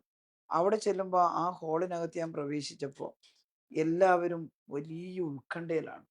ഡോക്ടർമാരും നഴ്സുമാരും, എന്താ സംഭവം, എന്താ ഞങ്ങൾ ചെയ്യേണ്ടത് എന്നൊരു മട്ടിൽ. ഒരു PG സ്റ്റുഡൻ്റ്, അവൻ കഴിഞ്ഞ ദിവസം എന്നെ കണ്ടിട്ട് ഓടി വന്നിട്ട് പറഞ്ഞു, ടീച്ചർ പറയുന്ന ആ PG ഞാനായിരുന്നു. വൈകാരികമായിട്ട് സംസാരിച്ചു. എഴുന്നേറ്റ് നിന്നിട്ട് പറഞ്ഞു, "മാഡം, ഞങ്ങളൊക്കെ സാക്രിഫൈസ് ചെയ്യാൻ തയ്യാറായിരിക്കുന്നു. കൂടെ അവൻ കല്യാണം കഴിച്ചതായിരുന്നു. വൈഫിനെ വീട്ടിൽ പറഞ്ഞയച്ചിട്ടുണ്ട്. മരിക്കാൻ തയ്യാറായിരിക്കുകയാണ്." ഞാൻ ചോദിച്ചു, "എന്തിനാ മരിക്കുന്നത്? നമ്മളാരും മരിക്കുന്നില്ല." ഉം. കേട്ടില്ലേ? ഉം. നമ്മൾ ഒരാളെയും മരണത്തിന് വിട്ടുകൊടുക്കില്ല. ഉം. സകല പ്രൊട്ടക്ഷൻ എടുത്തുകൊണ്ട് മാത്രമേ നമ്മൾ ചെയ്യൂ. പ്രൊട്ടക്ഷൻ എക്യുപ്മെന്റ്സ് ഇപ്പൊ നമുക്ക് കുറച്ചുണ്ട്. ബാക്കി നമുക്ക് കൊണ്ടുവരാം. ഒക്കെ സംഘടിപ്പിക്കും ആരോഗ്യവകുപ്പ്. നിങ്ങൾ അതിലൊന്നും ഉത്കണ്ഠപ്പെടണ്ട. ട്രെയിനിങ് തുടങ്ങിക്കോളൂ ഇന്ന് തന്നെ. അപ്പോ നഴ്സുമാരുടെ പ്രതിനിധി ഷീന എഴുന്നേറ്റ് നിന്നിട്ട് പറഞ്ഞു, "ഞങ്ങൾ ഇന്നലെ രാത്രി കൊണ്ട് മുഴുവൻ നഴ്സുമാരെയും PPE കിറ്റ്, ഡോണിങ് ആൻഡ് ഡോഫിങ് വീണ്ടും ട്രെയിനിങ് ഇന്നലെ രാത്രി, ഞാൻ ചെല്ലുന്നതിന്റെ തലേന്നാള് കൊടുത്തു കഴിഞ്ഞു." അപ്പൊ ഡോക്ടർമാരോട് ഞാൻ ചോദിച്ചു. ഡോക്ടർമാർ പറഞ്ഞു, "ഞങ്ങളും തുടങ്ങി." ഞാൻ പറഞ്ഞു, "ഇന്നൊരു ദിവസം കൊണ്ട് നിങ്ങൾ പണ്ട് പിന്നെ കോഴ്സിന്റെ സമയത്ത് പഠിച്ചിട്ടുണ്ടാകും. പക്ഷേ ഇപ്പോ അതൊന്ന് പുതുക്കണം. എല്ലാ ട്രെയിനിങ് പെട്ടെന്ന് തീർക്കണം. എന്നിട്ട് നമ്മൾ റെഡിയാ, നമ്മുടെ ടീം റെഡി ആയിരിക്കണം. നിപ്പയോട് ഫൈറ്റ് ചെയ്യാൻ പോവാണ് നമ്മൾ. അതുകൊണ്ട് എന്തൊക്കെയാണ് നിങ്ങൾ അതിന് സ്ട്രാറ്റജി ഉണ്ടാക്കും." അന്നാണ് ഞങ്ങൾ ഈ ട്രേസ്, ക്വാറന്റൈൻ, ഉം. ടെസ്റ്റ്, അതെ അതെ ഐസൊലേറ്റ്, അതെ അതെ ട്രീറ്റ്, അതെ. അതാണ് കോവിഡിന് കോവിഡിന് ഉപയോഗിച്ചത്. അതെ. ഉം. അപ്പോ പിന്നെ ഒരു പ്രോബ്ലം വന്നത്, ഇത് നിപ്പയാണെന്ന് അറിഞ്ഞപ്പോൾ പേടിച്ചിട്ട് ചെങ്ങരോത്ത് ഗ്രാമത്തിൽ നിന്ന് ആളുകൾ പോവുകയാണ്. ഉം. അത് ചിലർ എന്നോട് വിളിച്ചു പറഞ്ഞു, "ഇവിടെ നിന്ന് എല്ലാവരും പാക്ക് ചെയ്ത് പോവുകയാണ്." അത് ഭയങ്കര അപകടം ചെയ്യും. അവർക്ക് ആർക്കെങ്കിലും നിപ്പയുണ്ടെങ്കിൽ അടുത്ത ഗ്രാമത്തിൽ അതെ അതെ. അവിടെയും യുദ്ധമുഖം തുറക്കണം. അപ്പോ എനിക്ക് നല്ല ഭയം ഉണ്ടായി ആ സമയത്ത്. ഞാൻ പറഞ്ഞു, "നമുക്കവിടെ പോകാം. ജനങ്ങളോട് പറയണം. പഞ്ചായത്ത് ഓഫീസിൽ പ്രധാനപ്പെട്ടവർ വരണം." ഉം. അപ്പോ പിന്നെ ഡോക്ടർമാർ എന്നോട് പറഞ്ഞു, "മാഡം വരരുത്. ഉം. വിദഗ്ധര്, വൈറോളജി ഇൻസ്റ്റിറ്റ്യൂട്ടിൽ അരുണിനടക്കമുണ്ട്. ഞങ്ങൾ പോയി പറഞ്ഞോളാം. TP രാമകൃഷ്ണനും ഉണ്ട്." ഇപ്പോൾ ഞാൻ പറഞ്ഞു, "നിങ്ങളൊന്നും പോയി പറഞ്ഞാൽ ജനം വിശ്വസിക്കില്ല." എന്ന് വെച്ചാൽ ഉദ്യോഗസ്ഥന്മാർ വന്നിട്ട് അതെ. അങ്ങനെ, ഞാൻ മന്ത്രി എന്നുള്ള നിലയിൽ അവിടെ നേരിട്ട് പോയാൽ ഉം. പിന്നെ അതിന് ഗുണമുണ്ടാവും. രാമകൃഷ്ണേട്ടൻ പറഞ്ഞു, "ഞാനും അദ്ദേഹത്തിന്റെ മണ്ഡലമാണ്, അദ്ദേഹവും വന്നു." ഞാൻ ആ കഥ മുഴുവൻ ആവർത്തിക്കുകയല്ല. പക്ഷെ ഞങ്ങളവിടെ ചെല്ലുമ്പോൾ അന്നത്തെ ഒരു ജനങ്ങളുടെ ഭീതി നേരിട്ട് കണ്ടതാണ്. വായുവിലൂടെ പകരുവോ, ഈ ഗ്രാമത്തിൽ ഒരു വീട്ടിലുണ്ടായാൽ അപ്പുറത്തെ വീട്ടിലേക്ക് വരുവോ, വിവരിച്ചു കൊടുത്തു അവിടുന്ന്. വിദഗ്ധരാണ് പറഞ്ഞത്. ഞാൻ വിദഗ്ധരെ കൊണ്ടുപോയിരുന്നു കൂടെ. അപ്പൊ അവര് പറഞ്ഞു, "അങ്ങനെയില്ല. ഇത്ര മീറ്റർ അകലെ നിന്നാൽ മാത്രമേ പ്രശ്നം വരുന്നുള്ളൂ. ചുമയുള്ള ആളുടെ അടുത്തൊന്നും നിൽക്കാതിരുന്നാൽ മതി, സ്പർശിക്കാതിരുന്നാൽ മതി." ഇതെല്ലാം അപ്പൊ ആളുകൾക്കൊന്ന് അവർ റിലാക്സ്ഡ് ആയി. കേട്ടില്ലേ? അന്ന് ഞാൻ പോയതിനെ കുറിച്ച് പിന്നീട് പല ആളുകളും പറഞ്ഞു, "ടീച്ചറിന്റെ ആ വരവ് അതെ. ഞങ്ങൾക്കുണ്ടാക്കിയ ആശ്വാസം ചെറുതല്ല." അവരതെല്ലാം ഓർക്കുന്നുണ്ടോ എന്ന് എനിക്കറിയില്ല. പക്ഷേ പിന്നീട് പലപ്പോഴും കാണുമ്പോഴെല്ലാം ഉം. കക്ഷി രാഷ്ട്രീയ അതീതമായിട്ട് അവർ പറഞ്ഞിട്ടുണ്ട്. അന്ന് വലിയ ആശ്വാസമായിരുന്നു. അതെ. ഞാൻ 40 ദിവസം അവിടെ പിന്നെ നിന്നല്ലോ. കോഴിക്കോട് താമസിച്ചിട്ടാണ് ഇതെല്ലാം കോർഡിനേറ്റ് ചെയ്തത്. അതിന്റെ റിസൾട്ട് ഉണ്ടായി. ഉം. അത് വിത്തിൻ 40 ഡേയ്സ് നമുക്ക് വൈറസിനെ കണ്ടെയ്ൻ ചെയ്യാൻ പറ്റി. അതെ. അപ്പോ മരണവും ആദ്യം പകർന്ന ആ 18 പേർക്കല്ലാതെ അതെ. പിന്നീട് അതങ്ങ് പിന്നീട് പിടിച്ചു അവരിൽ നിർത്തിയല്ലോ. നിന്ന് ആർക്കും പകരാൻ അതെ അതെ. അനുവദിച്ചിട്ടില്ല. അപ്പൊ ഇതാണ് ബാൾട്ടിമോർ വൈറോളജി ഇൻസ്റ്റിറ്റ്യൂട്ടില് അമേരിക്കയിൽ ഞങ്ങളെ ക്ഷണിച്ച്, മുഖ്യമന്ത്രി എന്നെ ക്ഷണിച്ചിട്ട് റോബർട്ട് ഗാലോ അടക്കമുള്ള ശാസ്ത്രജ്ഞന്മാരെ അഭിനന്ദിക്കാനൊക്കെ ഇടയായത്. അവര് പറഞ്ഞു, "ദിസ് ഈസ് ഫാന്റാസ്റ്റിക്." കാരണം ഇത്ര പോപ്പുലേഷൻ ഡെൻസിറ്റി ഉള്ള ഒരു സ്ഥലത്ത് ഇങ്ങനെ സാധിക്കുന്നത് അത്ഭുതമാണ്. അപ്പൊ നമ്മൾ സത്യസന്ധമായി ചെയ്ത പ്രവർത്തനത്തിന്റെ ഫലം. അതുകൊണ്ട് തന്നെ ഈ ചെങ്ങരോത്തൊക്കെ പോകുമ്പോൾ ഒരു വൈകാരിക ബന്ധം അതാ ഞാൻ ചോദിച്ചത്. അവിടെയുണ്ട്. അവിടെ ആ അവിടെയുണ്ട്. ഗ്രാമങ്ങളിലൊക്കെ അല്ലേ? കോഴിക്കോട് ജില്ലയിലാകെ ഇത് കൂടുതലായിട്ടുണ്ട്. ചെങ്ങരോത്തുണ്ട്, പരിസര പ്രദേശം പേരാമ്പ്ര എല്ലാം ചെല്ലുന്നിടത്തുനിന്നൊക്കെ അവർ പറയാറുണ്ട്, "ഞങ്ങൾ മറക്കില്ല ആ ദിവസങ്ങൾ" എന്ന്. ടീച്ചർ ഇതൊക്കെ പറയുമ്പോഴും നമ്മൾ ഈ തെരഞ്ഞെടുപ്പിൽ കണ്ട ഏറ്റവും മോശമായ ഒരു പ്രവണത വടകരയിലാണ്. കാരണം സ്ഥാനാർത്ഥി എന്ന നിലയിൽ ടീച്ചറെ വളരെ മോശമായ രീതിയിൽ ടാർഗറ്റ് ചെയ്തുകൊണ്ട് സോഷ്യൽ മീഡിയയിൽ കമന്റുകൾ വരുന്നു, സോഷ്യൽ മീഡിയയിൽ അറ്റാക്ക് വരുന്നു. അത് നമുക്കൊരു പൊതുസമൂഹത്തിന് മുന്നിൽ പറയാൻ പോലും പറ്റാത്ത അത്രയും മോശം വാചകങ്ങൾക്ക് ഉപയോഗിക്കുന്നു. ടീച്ചർ ഇത്രയും കാര്യങ്ങൾ നാടിനു വേണ്ടി ചെയ്ത ആളാണ്. അതിൽ വനിതാ നേതാവാണ്. സംസ്ഥാനത്തെ ഏറ്റവും പ്രധാനപ്പെട്ട വനിതാ നേതാവാണ്. അങ്ങേക്ക് ഇതാണ് ഗതിയെങ്കിൽ ഇവിടുത്തെ മറ്റുള്ള സ്ത്രീകളുടെയൊക്കെ സിറ്റുവേഷൻ, പൊതുരംഗത്തേക്ക് വരുന്ന മറ്റ് സ്ത്രീകളുടെയൊക്കെ ഒരു സിറ്റുവേഷൻ എങ്ങനെയായിരിക്കും? അവിടെ അവർ നേരിടുന്ന അനുഭവം ഇതിലും തീവ്രമായിരിക്കില്ലേ? എല്ലായിടത്തും നടക്കുന്ന തെരഞ്ഞെടുപ്പ് പോലെ തന്നെയാണ് വടകരയിലും നടക്കുന്നത്. ഇവരെ ഭയപ്പെടുത്തുന്നത് എന്താണെന്ന് എനിക്ക് മനസ്സിലാവുന്നില്ല. അവർ നല്ല ഭയത്തിലാണ്. തോൽവി ഭയക്കുന്നു എന്നുള്ളതാണ് എനിക്ക് തോന്നുന്നത്. അതുകൊണ്ട് എങ്ങനെ എന്നെ ടാർണിഷ് ചെയ്യാൻ പറ്റും? അതാണ് ഇപ്പോഴത്തെ പരിശ്രമം. കുറേ പൊളിറ്റിക്കലായിട്ട് അവർക്കൊന്നും പറയാനില്ല. അതെ. ചില പ്രാദേശിക വിഷയങ്ങളൊക്കെ വലിയ പർവ്വതീകരിച്ച് കുത്തിപ്പൊക്കി കൊണ്ടുവരാൻ ശ്രമിച്ചു. പക്ഷേ ജനം അതൊന്നുമല്ല. ജനം ഈ രാജ്യത്തിൻ്റെ സമാധാനവും പ്രശ്നങ്ങളും ഒക്കെയാണ് ചർച്ച ചെയ്യുന്നത്. അത് മനസ്സിലായപ്പോൾ പിന്നെ വ്യക്തിപരമായിട്ട് എന്നെ എങ്ങനെയാണ് പിന്നെ ഒന്ന് വ്യക്തിഹത്യ നടത്തുക ഉം. എന്ന പുറപ്പാടിലായി. കുറേ വൃത്തികേടുകളൊക്കെ ഇങ്ങനെ വന്നു. ഞാനതെല്ലാം നെഗ്ലക്റ്റ് ചെയ്തു. ഉം. സാധാരണഗതിയിൽ ഞാനതൊന്നും അങ്ങനെ ഒന്നും നോക്കും അതിന് പ്രതികരിക്കുകയൊന്നും ചെയ്യുന്ന ആളല്ല. ഉം. അതൊക്കെ വളരെ മോശമായിട്ടുള്ള ചില സമൂഹത്തിലെ ആളുകൾ ചെയ്യുന്ന അതെ, അതെ. ബിസിനസ്സാണ്. അതെ. അതൊന്നും നല്ല മനസ്സുള്ളവരും അന്തസ്സുള്ളവരും സ്വീകരിക്കില്ല. അതെ. അതെനിക്കറിയാം. അതുകൊണ്ട് നമ്മുടെ കുട്ടികളൊക്കെ പറഞ്ഞു ടീച്ചറെ മോശമായിട്ട് ഇങ്ങനെ കമന്റ്സ് ഒക്കെ വരുന്നു. ഞാൻ പറഞ്ഞ കമന്റ് ഇരുന്നവരുടെ മനസ്സിന്റെ ഭാവമാണത്. ഉം. അതൊന്നും അന്തസ്സുള്ള മനുഷ്യന്മാർ എടുക്കില്ല. ഉം. പക്ഷേ എന്നെ ഇത് വെളിച്ചത്ത് പറയാൻ പ്രേരിപ്പിച്ചത് വളരെ സീരിയസ് ആയിട്ടുള്ള പൊളിറ്റിക്കലായിട്ട് എൻ്റെ അഭിപ്രായത്തെ ഗണ്ണിച്ചുകൊണ്ട് ഉം. അല്ലെങ്കിൽ അതിനെ തിരിച്ച് പറയുകയാണ്. അതിനെ തെറ്റിദ്ധരിപ്പിച്ചുകൊണ്ട് ചില കാര്യങ്ങൾ വന്നു. പിന്നെ അസഹനീയമായിട്ടുള്ള ചില കാര്യങ്ങൾ വന്നു. ഉം. അതാണ് ഒരു പോസ്റ്റർ ഒരു പോർണോ ആയിട്ടുള്ള ഒരു വൃത്തികെട്ട അതെ, ഒരു അതെ. ചിത്രമാണ്. മോർഫ് അതിൽ ചെയ്ത്. എൻ്റെ മുഖം മോർഫ് ഉം. ചെയ്തിട്ട് ഉം. വ്യാജ പോസ്റ്റർ ഉണ്ടാക്കിയിട്ട് പ്രചരിപ്പിച്ചു. അതിൻ്റെ ആരാണ് ആ ഫേസ്ബുക്ക് പോസ്റ്റ് ഇട്ടത് എന്താ അതിൻ്റെ പേരൊക്കെ പറഞ്ഞിട്ടുണ്ട്. ഒരു അതെ. ഐഡിയുടെ പേരൊക്കെ ഞാൻ പറഞ്ഞിട്ടുണ്ട്. ഉം. അത് വെച്ചിട്ട് പോസ്റ്റ് ഇട്ടു. ആ ഐഡിയിലുള്ളത് പരിശോധിക്കുമ്പോൾ യുഡിഎഫിന് വേണ്ടി തെരഞ്ഞെടുപ്പ് പ്രൊപ്പഗാൻഡ നടത്തുന്ന അതെ. പേജാണ്. അതെ. അവര് അതാണ്.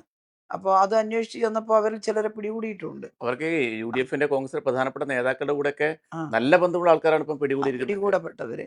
അവര് അത് ഇത്രയും മോശമായി ഞാൻ ഒന്നുമില്ലെങ്കിൽ അവരെക്കാളെല്ലാം കുറച്ച് അതെ. പ്രായമുള്ള ആളും അത്ര പിന്നെ എക്സ്പീരിയൻസ് ഉണ്ട്. കേരളത്തിന്റെ ഉം. മന്ത്രിയായിരുന്നിട്ടുള്ള ഒരാളാണ്. അതെ. ഒരു പാർട്ടിയുടെ അഖിലേന്ത്യാ കമ്മിറ്റി അംഗമാണ്. അതെ. ഇങ്ങനെയെല്ലാം ഉണ്ട്. ഞാനാണെങ്കിൽ ഒരിക്കലും അത്തരം ഭാഷയോ അത്തരം പ്രയോഗങ്ങളോ ഒന്നും ഉപയോഗിക്കുന്ന ഒരാളല്ല. അസംബ്ലിയിൽ പോലും അങ്ങനെ ഉണ്ടാകുമ്പോൾ ഉം. ഞാൻ അതിനെല്ലാം ഗണ്ണിച്ചിട്ടുണ്ട്. അപ്പോൾ എന്നിട്ട് പോലും എന്നെ അങ്ങനെ ചിത്രീകരിക്കാൻ അതെങ്ങനെയാണ് മനസ്സ് വന്നത്? ഉം. വളരെ വൃത്തികെട്ട ഒരു ചിത്രം. ഞാൻ പറഞ്ഞു വ്യാജ വീഡിയോകൾ ഇറങ്ങുന്നു. പോർണോ ചിത്രങ്ങൾ ഇങ്ങനെ പോസ്റ്ററുകൾ ഇറങ്ങുന്നു. ഇപ്പോൾ എവിടെ വീഡിയോ എന്നാണ് ചോദ്യം. ആ അങ്ങനെ ചോദിച്ചു. അപ്പൊ ഇന്ന് അതെ. എന്നോട് പ്രസ് മീറ്റിംഗിൽ ചോദിച്ചപ്പോൾ ഞാൻ പറഞ്ഞു ഞാൻ എന്താ പറഞ്ഞത്? വ്യാജ വീഡിയോകൾ ഉം. അതുപോലെ തന്നെ ഈ വൃത്തികെട്ട പോർണോ പോസ്റ്ററുകൾ ഉം. അത് പിന്നെ പ്രചരിപ്പിച്ചു എന്നല്ല. ഞാൻ അതിലൊന്നും ഒരു തരി മാറിയിട്ടില്ല. ഉം. ഒന്നും ഞാൻ പറഞ്ഞില്ല. എവിടെ വീഡിയോ എന്ന് എന്നോട് ചോദിക്കേണ്ട കാര്യമില്ല. ഉം. ഞാൻ ഈ പറഞ്ഞത് പോർണോ ചിത്രം മോർഫ് ചെയ്തത് പോസ്റ്റർ ഉം. ഉണ്ട്. വ്യാജ വീഡിയോകളും ഉണ്ട്. ഉം. അപ്പൊ പറഞ്ഞു ശൈലജ മലക്കം പറഞ്ഞു അതെ. പിന്നെ പോർണോ വീഡിയോ ഇല്ല എന്ന് അപ്പൊ പറഞ്ഞു. വീഡിയോ നമ്മൾ കൊടുക്കേണ്ട സ്ഥിതിയായി. നമ്മൾ കൊടുക്കേണ്ട അതെ. സ്ഥിതിയായി. കൊടുക്കേണ്ടടുത്ത് കൊടുക്കും. അതെ. കേട്ടില്ലേ? ഉം. കയ്യിലുള്ളത് അങ്ങനെ ഞാനൊരു മലക്കവും പറഞ്ഞിട്ടില്ല. ഞാൻ ആദ്യം പറഞ്ഞ എന്താണ് എൻ്റെ പത്രസമ്മേളനത്തിൽ പറഞ്ഞതെന്ന് വ്യക്തമാണ്. അതിൽ ഉറച്ച അപ്പൊ ലേശം പ്രതികരിക്കുന്നുണ്ട് ആളുകള്. ഉം. കാരണം എന്നോട് തന്നെ യുഡിഎഫിന്റെ കുടുംബത്തിലൊക്കെ പെട്ട ചില സ്ത്രീകൾ, സഹോദരിമാർ ഉം. അവര് പറഞ്ഞിട്ടുണ്ട് ടീച്ചറെ കുടുംബ പേജുകളിൽ ടീച്ചറെ കുറിച്ച് ഇങ്ങനെയൊക്കെയാണ് ഇടുന്നത്. പിന്നെ അത് ടീച്ചർ കാണുന്നുണ്ടോ? ഞാൻ പറഞ്ഞു അതെ അത് യുഡിഎഫിന്റെ ചില ആളുകൾ അങ്ങനെ ചെയ്യുന്നുണ്ട്. പക്ഷെ നിങ്ങൾക്കൊക്കെ അറിയാലോ ഞാൻ എങ്ങനെയാന്നുള്ളത്. ഉം. അല്ല ഞങ്ങളൊന്നും അത് വിശ്വസിക്കില്ല. പക്ഷെ ടീച്ചർ ഒന്ന് ശ്രദ്ധിക്കുക. പറയുന്നത് ആ. എൽഡിഎഫിലുള്ളവരല്ല. ഉം. എനിക്കും സുഹൃത്തുക്കൾ ആ മേഖലയിലൊക്കെ അതെ, അതെ, ഉണ്ടല്ലോ. അതെ, അതെ. അപ്പൊ അവർക്ക് മനസ്സിന് പ്രയാസമായിട്ട് പറഞ്ഞു. എന്നിട്ട് ഇന്ന് വലിയ വായിൽ അട്ടഹാസം കൊടുത്തുകൊണ്ട് പിന്നെ എൻ്റെ ഇതൊരു സ്ഥാനാർത്ഥിയും അതുപോലെ തന്നെ പ്രതിപക്ഷ നേതാവും എല്ലാം പറയുന്നത് ശൈലജ ടീച്ചർ മാറ്റി പറഞ്ഞു. ഞാനൊന്നും മാറ്റി പറഞ്ഞിട്ടില്ല. ഈ പോർണോ പോസ്റ്റർ ഉം. ഹാജരാക്കേണ്ടടുത്ത് ഉം. ഹാജരാക്കുന്നുണ്ട്. അതിന്റെ സ്ക്രീൻഷോട്ട് സേവ് ചെയ്ത് എൻ്റെ കയ്യിലുണ്ട്. ഉം. കേട്ടില്ലേ? ഉം. അത് എവിടെയൊക്കെയാണ്. അത് പിന്നെ അവർക്ക് കൊടുത്തിട്ട് വീണ്ടും എന്നെപ്പറ്റി ഇത്ര മോശമായി ചിത്രീകരിച്ച് എനിക്ക് എന്നെ അതെ. കാണുമ്പോൾ അറപ്പാവുന്നു. അതെ. സഹോദരിമാരെല്ലാം ഓർമ്മിക്കണം ഇത്. വീട്ടിലുള്ളവര് ഇങ്ങനെയൊരു വൃത്തികേട് എന്നെക്കുറിച്ച് ചെയ്യാൻ ഞാൻ എന്താ അപരാധാ ചെയ്തത്? ഞാൻ ആർക്കാ ദ്രോഹം ചെയ്തത്? ഞാൻ എന്നെ കൊണ്ട് കഴിയുന്ന പിന്നെ സേവനം ഈ സമൂഹത്തിലെ എല്ലാവർക്കും വേണ്ടി ചെയ്യുക എന്നുള്ളതല്ലാതെ ഞാൻ ഇതിന് മാത്രം എന്താ തെറ്റ് ചെയ്തിട്ടുള്ളത്? അതുകൊണ്ട് നിങ്ങൾ ഏത് പാർട്ടിക്കാരോ ആവട്ടെ, എന്നെ കേൾക്കുന്ന സഹോദരങ്ങൾ, ഇത് ശരിയാണോ എന്ന് ഇത് പടച്ചുവിടുന്നവരോട് ചോദിക്കണം. ഞാൻ പറഞ്ഞു എന്നോട് ചിലർ ചോദിച്ചതല്ല യുഡിഎഫ് നേതാക്കന്മാരുടെ അറിവോടുകൂടിയാണോ? ഞാൻ പറഞ്ഞു ആയിരിക്കാം. കാരണം ഇതിൽ ഒന്ന് രണ്ടെണ്ണം വന്നപ്പോൾ തന്നെ ഈ കാര്യങ്ങൾ ഞങ്ങൾ പുറത്ത് പറഞ്ഞു. ഇങ്ങനെയുണ്ട് വരുന്നു. തടസ്സപ്പെടുത്തിയിട്ടില്ലല്ലോ. പക്ഷെ ഒരാൾ അവർ ന്യായീകരിക്കണം, ഒരു ആ, തള്ളിക്കളയുന്നത് പോലില്ല അങ്ങനെ പ്രധാനപ്പെട്ട കാര്യങ്ങൾ. ന്യായീകരിക്കുകയാണ്. ഇതിപ്പം ഇതിന് ഇരയാക്കപ്പെട്ടത് ഞാൻ. അതെ, എന്നിട്ട് ഇപ്പോഴും എനിക്ക് കുറ്റം. അതെ, ഇല്ലേ? അതെ. ഞാൻ അതിന്റെ വ്യക്തമായിട്ടുള്ള തെളിവോടെയല്ലേ. നമുക്ക് മാതൃഭൂമി ഓൺലൈനിന്റെ ഉം, പേജ് ക്രിയേറ്റ് ചെയ്തിട്ട് ഉം. അതിൽ ഞാൻ പറഞ്ഞു എന്ന് പറഞ്ഞ് ലവ് ജിഹാദ് ഉണ്ട് കെ ശൈലജ. അതെ, നിങ്ങൾ ആലോചിച്ച് നോക്ക് എത്ര അധാർമികമാണിത്. ഞാൻ അവരെ വിളിച്ച് പറഞ്ഞപ്പോൾ മാതൃഭൂമി നിഷേധിച്ചു. ഉം, വ്യാജമാണ്. ഉം, അവർ തന്നെ ഉം, നിഷേധിച്ചു. ഞങ്ങളുടേതല്ല. ഉം. ഇത് വ്യാജ പേജാണ്. ഒരു അറിയപ്പെടുന്ന ഒരു സ്ഥാപനത്തിന്റെ പേജ് വ്യാജമായിട്ട് ക്രിയേറ്റ് ചെയ്യുക. ആ, ആത്മീയ ആചാര്യന്മാരുടേത്. നിങ്ങൾ ഉം, ശ്രദ്ധിച്ചില്ലേ അത്? ഉം. അവരുടെ പിന്നെ ഇത് ലെറ്റർ ഹെഡ് ക്രിയേറ്റ് ചെയ്തിട്ട് അതിനകത്ത് എന്നെ ബോംബമ്മാന്ന് വിളിക്കണം എന്നും പറഞ്ഞിട്ട് ഇത് അതെ, കേരളത്തിലെ സ്ത്രീകൾക്ക് അറിയില്ലേ ഞാൻ എന്താ ചെയ്യുന്നെന്നുള്ളത്. ഉം, അപ്പോ അതെല്ലാം അവരുടെ ഇടയിലുള്ള ആളുകളിൽ തന്നെ അതൃപ്തി ഉണ്ടാക്കുന്നുണ്ട് എന്ന് മനസ്സിലായപ്പോൾ ഇപ്പൊ മലക്കമറിയാണ്. ഉം, ടീച്ചർ മാറ്റി പറഞ്ഞു, ഉം, ശൈലജ മാറ്റി പറഞ്ഞു എന്നൊക്കെ പറഞ്ഞിട്ട് ഉം, ഞാൻ ഒന്നും മാറ്റി പറഞ്ഞിട്ടില്ല. ഉം, വ്യാജ വീഡിയോകളും ഉം, പോർണോ പോസ്റ്ററുകളും അവരുടെ ലൈംഗികമായി വൃത്തികെട്ട രീതിയിൽ ലൈംഗിക ചൊവ്വയുള്ള രീതിയിൽ പരിഹസിച്ചുകൊണ്ട് ഉം, എന്നെ മോർഫ് ചെയ്തിട്ട് ഉം, ചിത്രീകരിച്ച ഉം, പോസ്റ്ററുകൾ ഉം, അതുണ്ട്. അത് ഞാൻ കേസ് കൊടുത്തിട്ടുണ്ട്. അതിന്റെ അന്വേഷണം നടക്കുന്നുണ്ട്. ഉം, 2-3 പേരെ ഇപ്പം മനസ്സിലാക്കിയിട്ടുണ്ട്. ഉം, കൂടുതൽ ആളുകളെ മനസ്സിലാക്കും ഉം, ഇങ്ങനെയുള്ളവരെ. എന്നിട്ടും ഇപ്പൊ തുടരുന്നുണ്ട് കേട്ടോ ഇതെല്ലാം. ഉം. അതിനെ ഒന്നിനെ തള്ളിപ്പറയാൻ ഈ പ്രതിപക്ഷ നേതാവിനും അതുപോലെ യുഡിഎഫ് നേതാക്കന്മാർക്കും സാധിച്ചിരുന്നെങ്കിൽ അവരെ ഞാൻ അംഗീകരിക്കും. അതെ, കേട്ടോ? അതെ. അവർ തള്ളിപ്പറയുന്നില്ല എന്ന് മാത്രമല്ല പിന്നെ എന്നെ അറ്റാക്ക് ചെയ്യാണ്. ടീച്ചർ തന്നെ ഒരു ഘട്ടത്തിൽ പറഞ്ഞിരുന്നല്ലോ, അതിൽ നന്മയുള്ള ആൾക്കാരുണ്ട്, അവരൊക്കെ തള്ളിക്കളയുന്നതാണ്. പക്ഷെ ആ, അങ്ങനെ ആരും തള്ളിക്കളഞ്ഞിട്ടില്ല. ഇല്ല ഞാൻ അങ്ങനെയാ വിചാരിച്ചത്. അതെ, അവരിൽ ഇപ്പോഴും നല്ല കോൺഗ്രസ്സുകാരും ഉം. അല്ലേ നല്ല അതെ, അതെ, നേതാക്കന്മാരൊക്കെ അതെ, ഉണ്ടെന്നാ ഞാൻ അതെ, അതെ. വിചാരിച്ചത്. അവർ പോലും മൗനം ദീക്ഷ അവരെല്ലാം മൗനം ദീക്ഷിച്ചോളട്ടെ. പക്ഷെ ഈ വസ്തുത എൻ്റെ കയ്യിലുണ്ട് തെളിവ്. എല്ലാ തെളിവും. ഉം, ആ തെളിവ് പരാതി കൊടുത്തെടുത്ത് തെളിവായിട്ട് ഞാൻ കൊടുത്തിട്ടുമുണ്ട്. ഉം, അതിന്റെ മേലെ അന്വേഷണം നടക്കും. ഉം. അതിന് യാതൊരു സംശയവും എനിക്കില്ല. ടീച്ചർ, ഈ സംസാരം സോഷ്യൽ മീഡിയയിലൂടെ ഒരുപാട് പേർ ഇപ്പോൾ കാണുന്നുണ്ട്. ഉം. അപ്പോൾ അതിൽ ഏതാണ്ട് എല്ലാവരും ടീച്ചർക്ക് വലിയ രീതിയിലുള്ള വിജയാശംസകൾ നേരുന്നുണ്ട്. ടീച്ചർ ഒരിക്കലും മനസ്സിൽ നന്മയുള്ള ഒരു മലയാളിക്കും മറക്കാൻ കഴിയില്ല ടീച്ചറെ. ടീച്ചർ മാത്രമേ ജയിക്കൂ എന്ന തരത്തിൽ വളരെ വൈകാരികമായ ആ, പ്രതികരണങ്ങളൊക്കെ വരുന്നുണ്ട്. മറ്റൊരു പ്രധാനപ്പെട്ട കാര്യം, ഈ നമ്മൾ പറഞ്ഞല്ലോ വോട്ടർമാർക്ക് ചോദിക്കാനുള്ളൊരു അതെ പങ്ക്തി കൊടുക്കും. നമ്മൾ മാത്രമാണ് ചോദിച്ചുകൊണ്ടിരിക്കുന്നത്. അതെ അപ്പോൾ അതെ കുറച്ചധികം വോട്ടർ സമയം ചോദിച്ചു. നമ്മൾ അതെ, എടുത്തു അതെ, അവർക്ക് അതെ, കൊടുക്കണം. അതെ. പക്ഷേ ഈ ഒരു സാഹചര്യത്തിൽ അത് പറയാതെ പോകാൻ പറ്റില്ല തീർച്ചയായിട്ടും. നമുക്ക്. വടകരയിലെ ടൂറിസം മേഖലകളെ ഉയർച്ചയിലേക്ക് എത്തിക്കാൻ ടീച്ചർ എന്തൊക്കെയാണ് ചെയ്യാൻ ഉദ്ദേശിക്കുന്നത് എന്നുള്ളതാണ് ഒരു അതെ അതില് ചോദ്യം. ലോക ടൂറിസം മാപ്പിൽ തന്നെ അടയാളപ്പെടുത്താവുന്ന ഒട്ടേറെ സ്ഥലങ്ങൾ വടകര പാർലമെന്റ് മണ്ഡലത്തിലുണ്ട്. പ്രത്യേകിച്ച് ഈ കൊയിലാണ്ടി, നാദാപുരം, കുറ്റ്യാടി മേഖലകളിലൊക്കെ അതീവ സുന്ദരമായിട്ടുള്ള ഭൂപ്രദേശങ്ങൾ, ഒരുപാട് കായലുകൾ, അതുപോലെ തന്നെ ഈ പിന്നെ ഒരു ബാക്ക് വാട്ടർ പോലെ ഉം, തോന്നുന്ന കടലുമായിട്ട് ബന്ധപ്പെട്ടിട്ടുള്ള ഉം, ഒട്ടേറെ സ്ഥലങ്ങളുണ്ട്. ഉം, അതുപോലെ നദികൾ, നല്ല വെള്ളം നിൽക്കുന്ന കുറ്റ്യാടി പുഴയൊക്കെ ഉം, നല്ല വെള്ളം നിൽക്കുന്ന പുഴകളാണ്. അതിന്റെ എല്ലാം തീരത്ത് ഇപ്പൊ തന്നെ ടൂറിസം പദ്ധതികൾ ആരംഭിച്ചിട്ടുണ്ട്. ഉം, അത് നമുക്ക് കാണണം. പിന്നെ വിദേശ അധിനിവേശവുമായി ബന്ധപ്പെട്ട ചില സ്ഥലങ്ങളുണ്ട്. ഉം. ഇപ്പോ വാസ്കോ ഡ ഗാമ ആദ്യമായിട്ട് അതെ, കപ്പലിറങ്ങി അതെ. കാപ്പാട്. കാപ്പാട്. അപ്പൊ കാപ്പാട് നമ്മളൊരു നല്ല മ്യൂസിയം ഒക്കെ ആയി ചെറിയ ചില കാര്യങ്ങൾ അവിടെ ഇപ്പം വന്നിട്ടുണ്ട്. ഉം, അപ്പൊ അത് ഒന്ന് ചരിത്രത്തിൽ രേഖപ്പെടുത്തി വെക്കണം. ഉം. നമുക്ക് നേരെ ഉണ്ടായിട്ടുള്ള അധിനിവേശങ്ങളും അതിന്റെ ഭാഗമായിട്ട് ഈ നാട് അനുഭവിച്ച ദുരന്തങ്ങളും അത് രേഖപ്പെടുത്തണം. എപ്പോഴും ആളുകൾ വരുമ്പോൾ. പിന്നെ അതിൽ തന്നെ ഒരു വശവും കൂടിയുള്ളത് ഉം, ലോകം തന്നെ ആകർഷിക്കുന്ന കച്ചവട കേന്ദ്രങ്ങളും തുറമുഖങ്ങളും ഒക്കെ ആയിരുന്നു ഉം, അതൊക്കെ ഉം. അന്നത്തെ അതെ, കാലത്ത്. അതെ. അപ്പോൾ അതിനെ നമ്മൾ അടുത്ത തലമുറയ്ക്ക് പഠിക്കാനുള്ള ഉം, ഇപ്പൊ സെൻട്രൽ ഗവൺമെന്റുമായി ബന്ധപ്പെടുമ്പോൾ ടൂറിസത്തിന് പുതിയ പദ്ധതികളെല്ലാം അത്ര എളുപ്പത്തിൽ കിട്ടുമൊന്നുമില്ല. ഉം, എന്നാലും ഇവിടുത്തെ MLA മാരും ഒക്കെ ആയിട്ട് ആലോചിച്ചുകൊണ്ട് പുതിയ പ്രോജക്റ്റുകൾ ഉണ്ടാക്കി ഉം. ടൂറിസത്തിൽ ഇന്ത്യയുടെ ഭൂപടത്തിനകത്തും ലോക ഭൂപടത്തിനകത്തും വടകര പാർലമെന്റ് മണ്ഡലത്തിലെ ടൂറിസം മേഖലയെ ഉൾപ്പെടുത്താനുള്ള പരിശ്രമം എൻ്റെ ഭാഗത്ത് നിന്നുണ്ടാവും. മറ്റൊരു ചോദ്യം, നമ്മൾ നേരത്തെ സംസാരിച്ച വിഷയം തന്നെയാണ്. സി എ വിഷയത്തിൽ UDF മൗനം പാലിക്കുന്നത് സംഘപരിവാറിനെ പറഞ്ഞിട്ടാണോ എന്നാണ്, സംഘപരിവാറിന് ഭയന്നിട്ടാണോ എന്നാണ് ഒരു പ്രശ്നം ചോദിക്കുന്നത്. ആവാം. ഇപ്പോ രാഹുൽ ഗാന്ധി അടക്കം ഇടപെട്ടിട്ടായിരിക്കുമല്ലോ ഉം, നേതാക്കന്മാരാകെ ഉം, എല്ലാവരും കോൺഗ്രസിന്റെ പ്രസിഡന്റുമാരും ഒക്കെ ആയിരിക്കുമല്ലോ ഈ CAA വിഷയം ഇതിനകത്ത് ഉൾക്കൊള്ളിക്കേണ്ടെന്ന് അതെ അതെ അതെ തീരുമാനിച്ചിട്ടുണ്ടാവുക. അതെ. ഭയമുണ്ട് അവർക്ക് തന്നെയാണ് തോന്നുന്നത്. ഉം, നമ്മുടെ മുഖ്യമന്ത്രി പറഞ്ഞതുപോലെ ഉം. മടിയിൽ കനമില്ല എന്ന് പറയാനൊന്നും അവർക്ക് അവർക്ക് ധൈര്യം പറ്റില്ലല്ലോ. ഉണ്ടാവില്ല. അതെ അതെ. ഇപ്പൊ ഈ അവർക്ക് ഡ്രാഫ്റ്റ് ധൈര്യം ഉൾപ്പെടെ വന്നു എന്നുള്ളൊരു ഇത് വന്നല്ലോ. അതെ, ധൈര്യം ഉണ്ടാവില്ല. അതുകൊണ്ട് ഉം, ഒന്ന് പ്രീണിപ്പിക്കുന്നതിനാണോ ഉം, പിന്നെ അങ്ങനെ ചെയ്തത് എന്നുള്ള സംശയം നാട്ടുകാർക്കുണ്ട്. ഉം. ടീച്ചർ ഇപ്പോൾ ഖത്തറിൽ നിന്നും ടീച്ചർക്ക് എല്ലാവിധ വിജയാശംസകളും നേരുന്നുണ്ട്. അതോടൊപ്പം തന്നെ ടീച്ചറെ വിജയം ഉറപ്പ്, ഭൂരിപക്ഷം എത്ര എന്നേ അറിയാനുള്ളൂ. അങ്ങനെ ഒരുപാട് മെസ്സേജ്, വളരെ രസകരമായ ഒരു മെസ്സേജ്. കാഞ്ചന മൊയ്തീനുള്ളതാണെങ്കിൽ വടകര ടീച്ചർക്കുള്ളതാണെന്നാണ്. അങ്ങനെയുള്ള അത്തരത്തിലുള്ള വളരെ രസകരമായ കമന്റുകൾ, വളരെ കൃത്യമായ വരുന്നുണ്ട്. രാഷ്ട്രീയ ചോദ്യങ്ങളൊക്കെ വരുന്നുണ്ട്. വരുന്നുണ്ട്. ആ നെഗറ്റീവ് കമന്റും വരുന്നത് നോക്കാം. അതെ അതെ, സ്വാഭാവികം. പക്ഷെ പോസിറ്റീവ് നെഗറ്റീവ് അങ്ങനെ ആ വലിയ നെഗറ്റീവുകൾ അങ്ങനെ കാണുന്നില്ല. ലൈവ് ആ. ഇങ്ങനെ വരികയാണല്ലോ. പിന്നെ മറ്റേത് വേണ്ട. ഈ തെറി പറയുന്ന കുറച്ച് ആളുകളുണ്ട്. അതെ അതെ അതെ അത് അതെ നമ്മൾ എടുക്കണ്ട. അത് അതെ അതെ അവരുടെ ഒരു സംസ്കാരമാണ്. അതിനൊന്നും അതെ മറുപടി പറയാൻ നമുക്ക് അതെ പറ്റില്ല. അതെ. സോ നല്ല കമന്റ് എന്തെങ്കിലും നെഗറ്റീവ് വരുന്നുണ്ടെങ്കിൽ അത് നമുക്ക് നമ്മുടെ നമുക്കതിനെ അഭിപ്രായം പറയേണ്ടതും അഭിപ്രായം നമ്മുടെ നമ്മളൊന്ന് നിലപാട് പറയേണ്ട പറയേണ്ടത് നിലപാട് കമന്റുകൾ. അതെ അതെ പറയാനുള്ളതുണ്ടെങ്കിൽ അതെ നമുക്കതൊക്കെ അതെ. പറയാം. ഈ അവസാനഘട്ട പര്യടനത്തിന്റെ ഒരു കാര്യങ്ങൾ എങ്ങനെയാണ് ഇനിയിപ്പോ ഇനിയുള്ള ദിവസങ്ങൾ എങ്ങനെയാണ് പര്യടനത്തിന്റെ ഒരു അപ്പൊ സ്വഭാവം? നമ്മള് സാധാരണ LDFന് ഒരു രീതിയുണ്ട് പര്യടനത്തിന്റെ. അതെ അതെ. അത് എല്ലാ പ്രദേശങ്ങളിലും എത്തിപ്പോവുക. ഉം. അതില് ചില സ്ഥാപനങ്ങൾ അതൊക്കെ സന്ദർശിക്കുക. പിന്നെ ഈ പൊതുപര്യടനം അത് അവസാനിച്ചു എങ്ങനെയാണ്? പൊതുപര്യടനം 2 മണ്ഡലത്തിലും കൂടിയുണ്ട്. ഉണ്ടുണ്ട്. അതായത് നാളെ തലശ്ശേരി, അത് കഴിഞ്ഞാൽ കൂത്തുപറമ്പ്. കൂത്തു. ഇന്നിപ്പം തലശ്ശേരിക്ക് കൊടുക്കേണ്ടത്. ഇന്ന് മുഖ്യമന്ത്രിയുടെ പരിപാടി ഉള്ളതുകൊണ്ട് അതെ അതെ. അത് നാളത്തേക്ക് വെച്ചതാണ്. അപ്പം മറ്റന്നാള് പിന്നെ കൂത്തുപറമ്പ്, ആ. പിന്നെ വടകര. 3 ഉണ്ട്. ഉം, 23-ന് വടകര. ഉം, അതോടുകൂടി പൊതുപര്യടനം ഉം, അവസാനിക്കും. പിന്നെ 24-ന് ഒരു ദിവസമാണ്. ഉം. അന്ന് പിന്നെ പോകാൻ പറ്റിയ കേന്ദ്രങ്ങളിലൊക്കെ ഒന്ന് പോകുക എന്നുള്ളതാണ്. കൊട്ടിക്കലാശം എന്നല്ലേ 24-ന്? 24-ന് കൊട്ടിക്കലാശമെല്ലാം നടന്നു കഴിഞ്ഞു എന്നുള്ളതാണ്. കാരണം ഞാൻ ഇതുവരെ ഇങ്ങനെയൊരു ആവേശകരമായിട്ടുള്ള ഒഴുക്ക് കണ്ടിട്ടില്ല. അതെ. ഇന്നലെ നാദാപുരം മണ്ഡലത്തിലായിരുന്നു. നിശ്ചയിച്ച പരിപാടിയൊക്കെ ഞങ്ങളുടെ അടുത്ത് കടലാസും ചാർട്ടും ഉണ്ട്. അത് വെച്ചിട്ട് ഓടിപ്പിടിച്ച് പോവാൻ നോക്കുമ്പം ഓരോ കവലയിലും ഉം.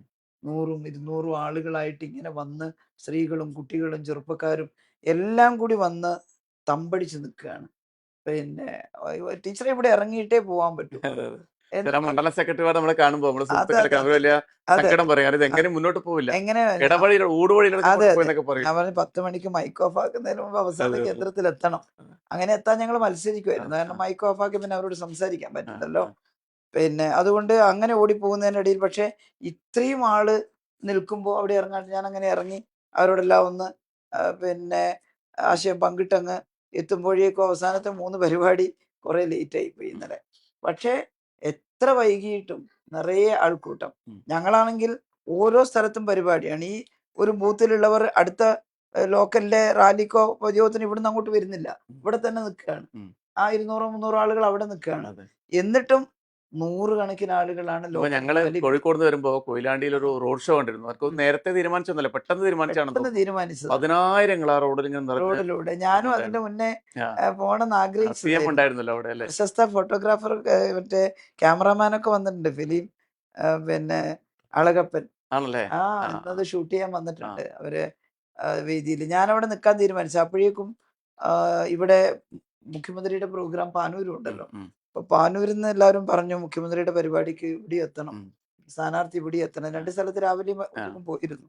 അപ്പൊ ഞാൻ ഇങ്ങോട്ട് വന്നതുകൊണ്ട് അവർ കുറച്ച് വൈകി തുടങ്ങാൻ. ഉം. കാരണം അവിടെ പരിപാടി തുടങ്ങാനും കുറച്ച് അതെ. വൈകിപ്പോയിരുന്നു. അതുകൊണ്ട് അവിടെ നിൽക്കാൻ പറ്റിയില്ല. പക്ഷേ വളരെ ആകർഷകമായിട്ട് അവരത് ഉം, നടത്തിയിട്ടുണ്ടാവും എന്നുള്ളത് ഉം, എനിക്കറിയാം. ഉം. ഞാൻ കണ്ടിരുന്നു. വളരെ കണ്ടിരുന്നു. ആ ടീച്ചർ മറ്റൊരു കാര്യം എന്ന് വെച്ചാല്, ആ ഇപ്പൊ ഈ നേരത്തെ പോലെ സോഷ്യൽ മീഡിയ അറ്റാക്കുകൾക്ക് പലതരത്തിലുള്ള സ്വഭാവങ്ങളാണ്. ഈ വടകരയിൽ അറിയാം, നമ്മുടെ തൊഴിലുറപ്പ് തൊഴിലാളികളൊക്കെ അപമാനിച്ചുകൊണ്ടുള്ള ആ മുദ്രാവാക്യം ആ വിളിച്ചിരുന്നു. മറ്റോ ചില ടീച്ചറെ ടീച്ചർ തുന്നൽ ടീച്ചർ, അപ്പൊ തുന്നൽ ടീച്ചറത്തെ മോശമുള്ള ടീച്ചറൊന്നും അല്ലല്ലോ. അതെ അപ്പൊ അങ്ങനെ കുറെ കളി. ശരിക്കും അത് അത് നമ്മൾ ആൾക്കാർക്ക് ഒന്ന് വിശദീകരിക്കും. ടീച്ചറുടെ സബ്ജക്ട് ഏതായിരുന്നു, അതെ അതെ സ്കൂൾ ഏതായിരുന്നു, അതൊക്കെ ഒന്ന് കേൾക്കാൻ ആൾക്കാർക്ക് ഈ പ്രത്യേക സാഹചര്യത്തിൽ അതെ താല്പര്യം അതെ ഉണ്ടാവും. ഞാൻ കെമിസ്ട്രി മെയിനാണ് ഡിഗ്രിക്ക്. ഉം, അത് കഴിഞ്ഞ് ഞാൻ PG ചെയ്യാൻ പോണോ അല്ല എന്തെങ്കിലും ട്രെയിനിങ് നടത്തി ഒരു ജോലി സമ്പാദിക്കണോ എന്നുള്ളൊരു ഉം, ചർച്ചയാണ് നടന്നത്. അപ്പോൾ പ്രിഫർ ചെയ്തത് ഒരു ജോലി സമ്പാദിക്കുക. ഒന്നുകിൽ ഞാൻ ലോ ആയിരുന്നു എൻ്റെ ഇഷ്ടപ്പെട്ട ഒരു വിഷയം, അല്ലെങ്കിൽ അധ്യാപനം. ആ, അതാണ് LLBക്ക് ചേരണം എന്ന് ആഗ്രഹിച്ചു. പക്ഷേ അന്ന് 70s 79-ലാണ് ഞാൻ ഉം, പിന്നെ കോളേജിൽ നിന്ന് ഡിഗ്രി എടുക്കുന്നത്. അപ്പോൾ അത് കഴിഞ്ഞ് പിന്നെ ലോ കോളേജൊക്കെ വളരെ അകലെയൊക്കെ ഉള്ളൂ. ഉം. അന്നത്രയല്ലേ ദൂരെ യാത്ര അതെ ചെയ്യാനുള്ള അതെ അതെ സൗകര്യമൊക്കെ ഉള്ളൂ. വീട്ടിലാണെങ്കിൽ ഞാൻ ഒറ്റ ഒരാളായത് കൊണ്ട് ദൂരെ താമസിച്ച് പഠിക്കാനൊന്നും അതെ. അവർക്ക് അത്ര താല്പര്യമില്ല. അപ്പൊ പിന്നെ ഞാൻ വീട്ടിൽ നിന്ന് എളുപ്പത്തിൽ പോയി വരാവുന്ന BEd ട്രെയിനിങ് കോളേജിൽ ആ ചേർന്നു. അങ്ങനെ BSc കഴിഞ്ഞിട്ട് B.Ed എടുത്തു. ഉം. B.Ed കഴിഞ്ഞ ഉടനെ എനിക്ക് സ്കൂളിൽ ജോലി കിട്ടി. ഉം. അധ്യാപനം എനിക്ക് ഭയങ്കര ഇഷ്ടമാണ്. ഉം. അന്നും അതെ ഇന്നും അതെ. അപ്പോൾ ഞാൻ കെമിസ്ട്രി മെയിനാണ്, ഫിസിക്സും മാത്സും സബ്സിഡിയറി സബ്ജക്റ്റാണ്. ഉം.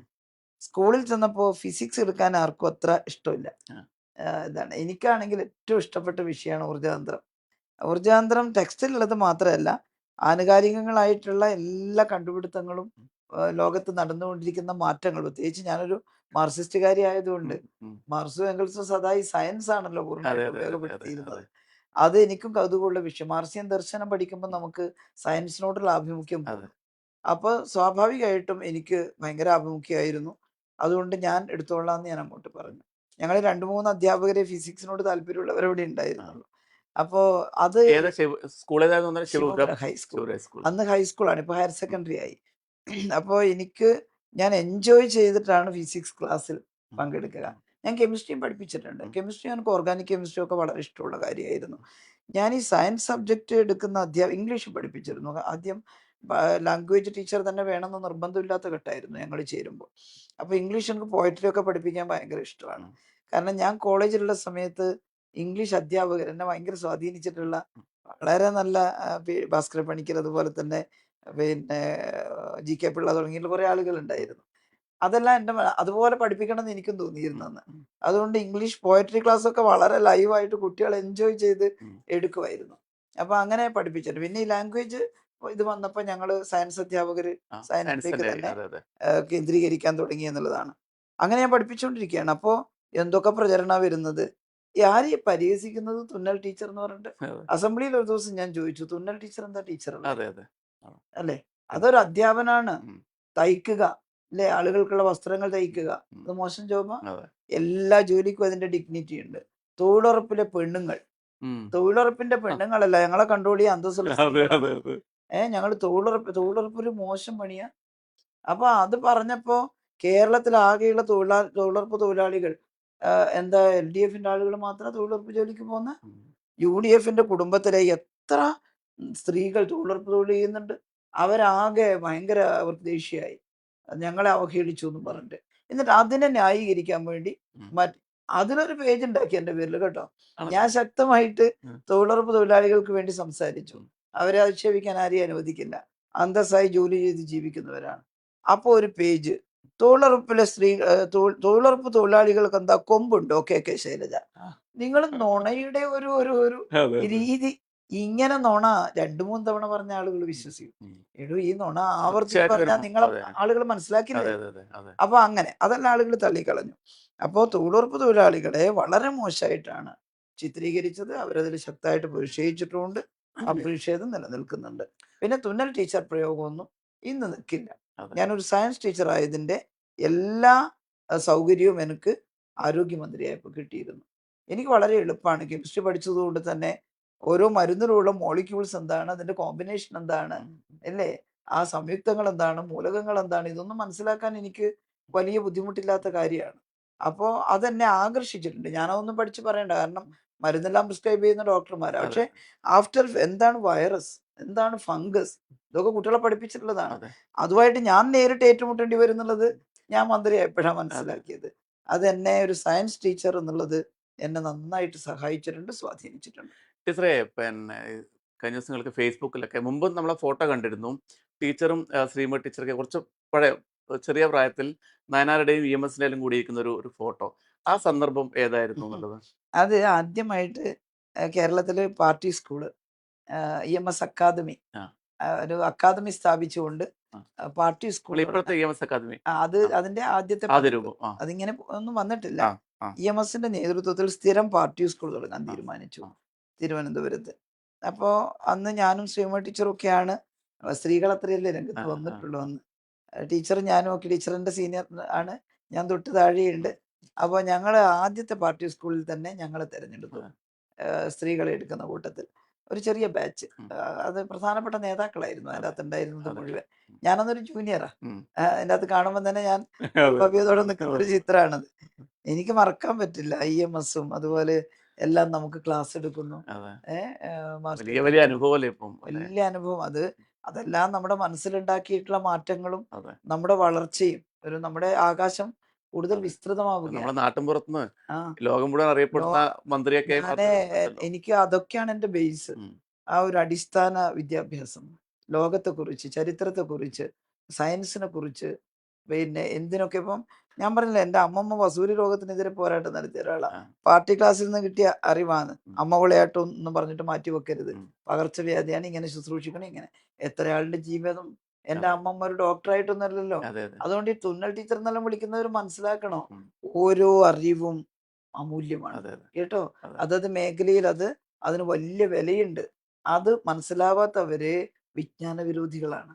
കേട്ടില്ലേ? സംസ്കാരമില്ലാത്തവരാണ്. ഉം. അതുകൊണ്ടാണ് ഞാൻ പറഞ്ഞത്. അപ്പോ അത് പിന്നെ എനിക്ക് വലിയ ഗുണം ചെയ്തിട്ടുണ്ട് എന്നുള്ളതാണ് പറയാനുള്ളത്. അത് ഈ വികസന കാര്യങ്ങൾ പറയുമ്പോൾ നമ്മളെ ഫേസ്ബുക്കിൽ വന്നൊരു കമന്റ് ആയിരുന്നു. ആ, Koyilandy Vadakara Thalassery railway station road ഏറെക്കാലമായി തികഞ്ഞ അവഗണനയാണ് കാട്ടുന്നത്. ടീച്ചർ ഇടപെടൽ ഉണ്ടാകണം. അവർ ഉണ്ടാകുമ്പോന്നല്ല, ടീച്ചർ ഇടപെടൽ നിർബന്ധമായിട്ട് ഉണ്ടാകണം. അത് ഉറപ്പായിട്ടും. അത് ഞങ്ങളൊരു ചെറിയ തോതിൽ ഒരു സംവാദം സംഘടിപ്പിച്ചിരുന്നു. പിന്നെ കൈരളി അത് കൊടുത്തിരുന്നു എന്ന് ആ എനിക്ക് തോന്നുന്നു. കൊടുത്തിരുന്നു ജോൺ കൊടുത്തിരുന്നു ബ്രിട്ടാസ്. വിട്ടാ അതെ. ആ അതില് ഈ അഭിപ്രായമൊക്കെ വന്നിട്ടുണ്ട്. അതില് വന്നിട്ടുള്ള ഒരു പ്രധാനപ്പെട്ടത് റോഡ് മാത്രമല്ല, ഉം. ഈ കൊയിലാണ്ടി റെയിൽവേ സ്റ്റേഷന്റെ റെയിൽവേ സ്റ്റേഷൻ്റെ അതെ, അതെ. വികസനം ഉണ്ടായിരുന്നു. എന്തായാലും അതൊരു പദ്ധതിയാക്കി. പ്രൊജക്റ്റൊക്കെ ഇപ്പൊ തന്നെ ഉണ്ട്. ഉം. കേന്ദ്ര ഗവൺമെന്റ് നന്നായിട്ട് ഇടപെട്ടുകൊണ്ട് അത് നേടിയെടുക്കാൻ ഞാൻ പരിശ്രമിക്കും. ഓക്കെ, അപ്പോൾ നമ്മുടെ സംസാരം ഏതാണ്ട് 1 മണിക്കൂറിലധികം നീണ്ടു. രാവിലെ മുതലേ തിരക്കിട്ട ഓട്ടത്തിനിടയിലാണ് ടീച്ചർ. ഇനിയും ഇതിന് ശേഷം കുറച്ച് വീടുകളൊക്കെ സന്ദർശിക്കാനുണ്ട്. അപ്പോൾ വോട്ടർമാരും ടീച്ചറോടൊക്കെ കാര്യങ്ങൾ സംവദിച്ചിട്ടുണ്ട്. അപ്പോൾ എല്ലാവിധ ആശംസകളും ടീച്ചറെ. വളരെ നന്ദി. ശരി. വളരെ നന്ദി.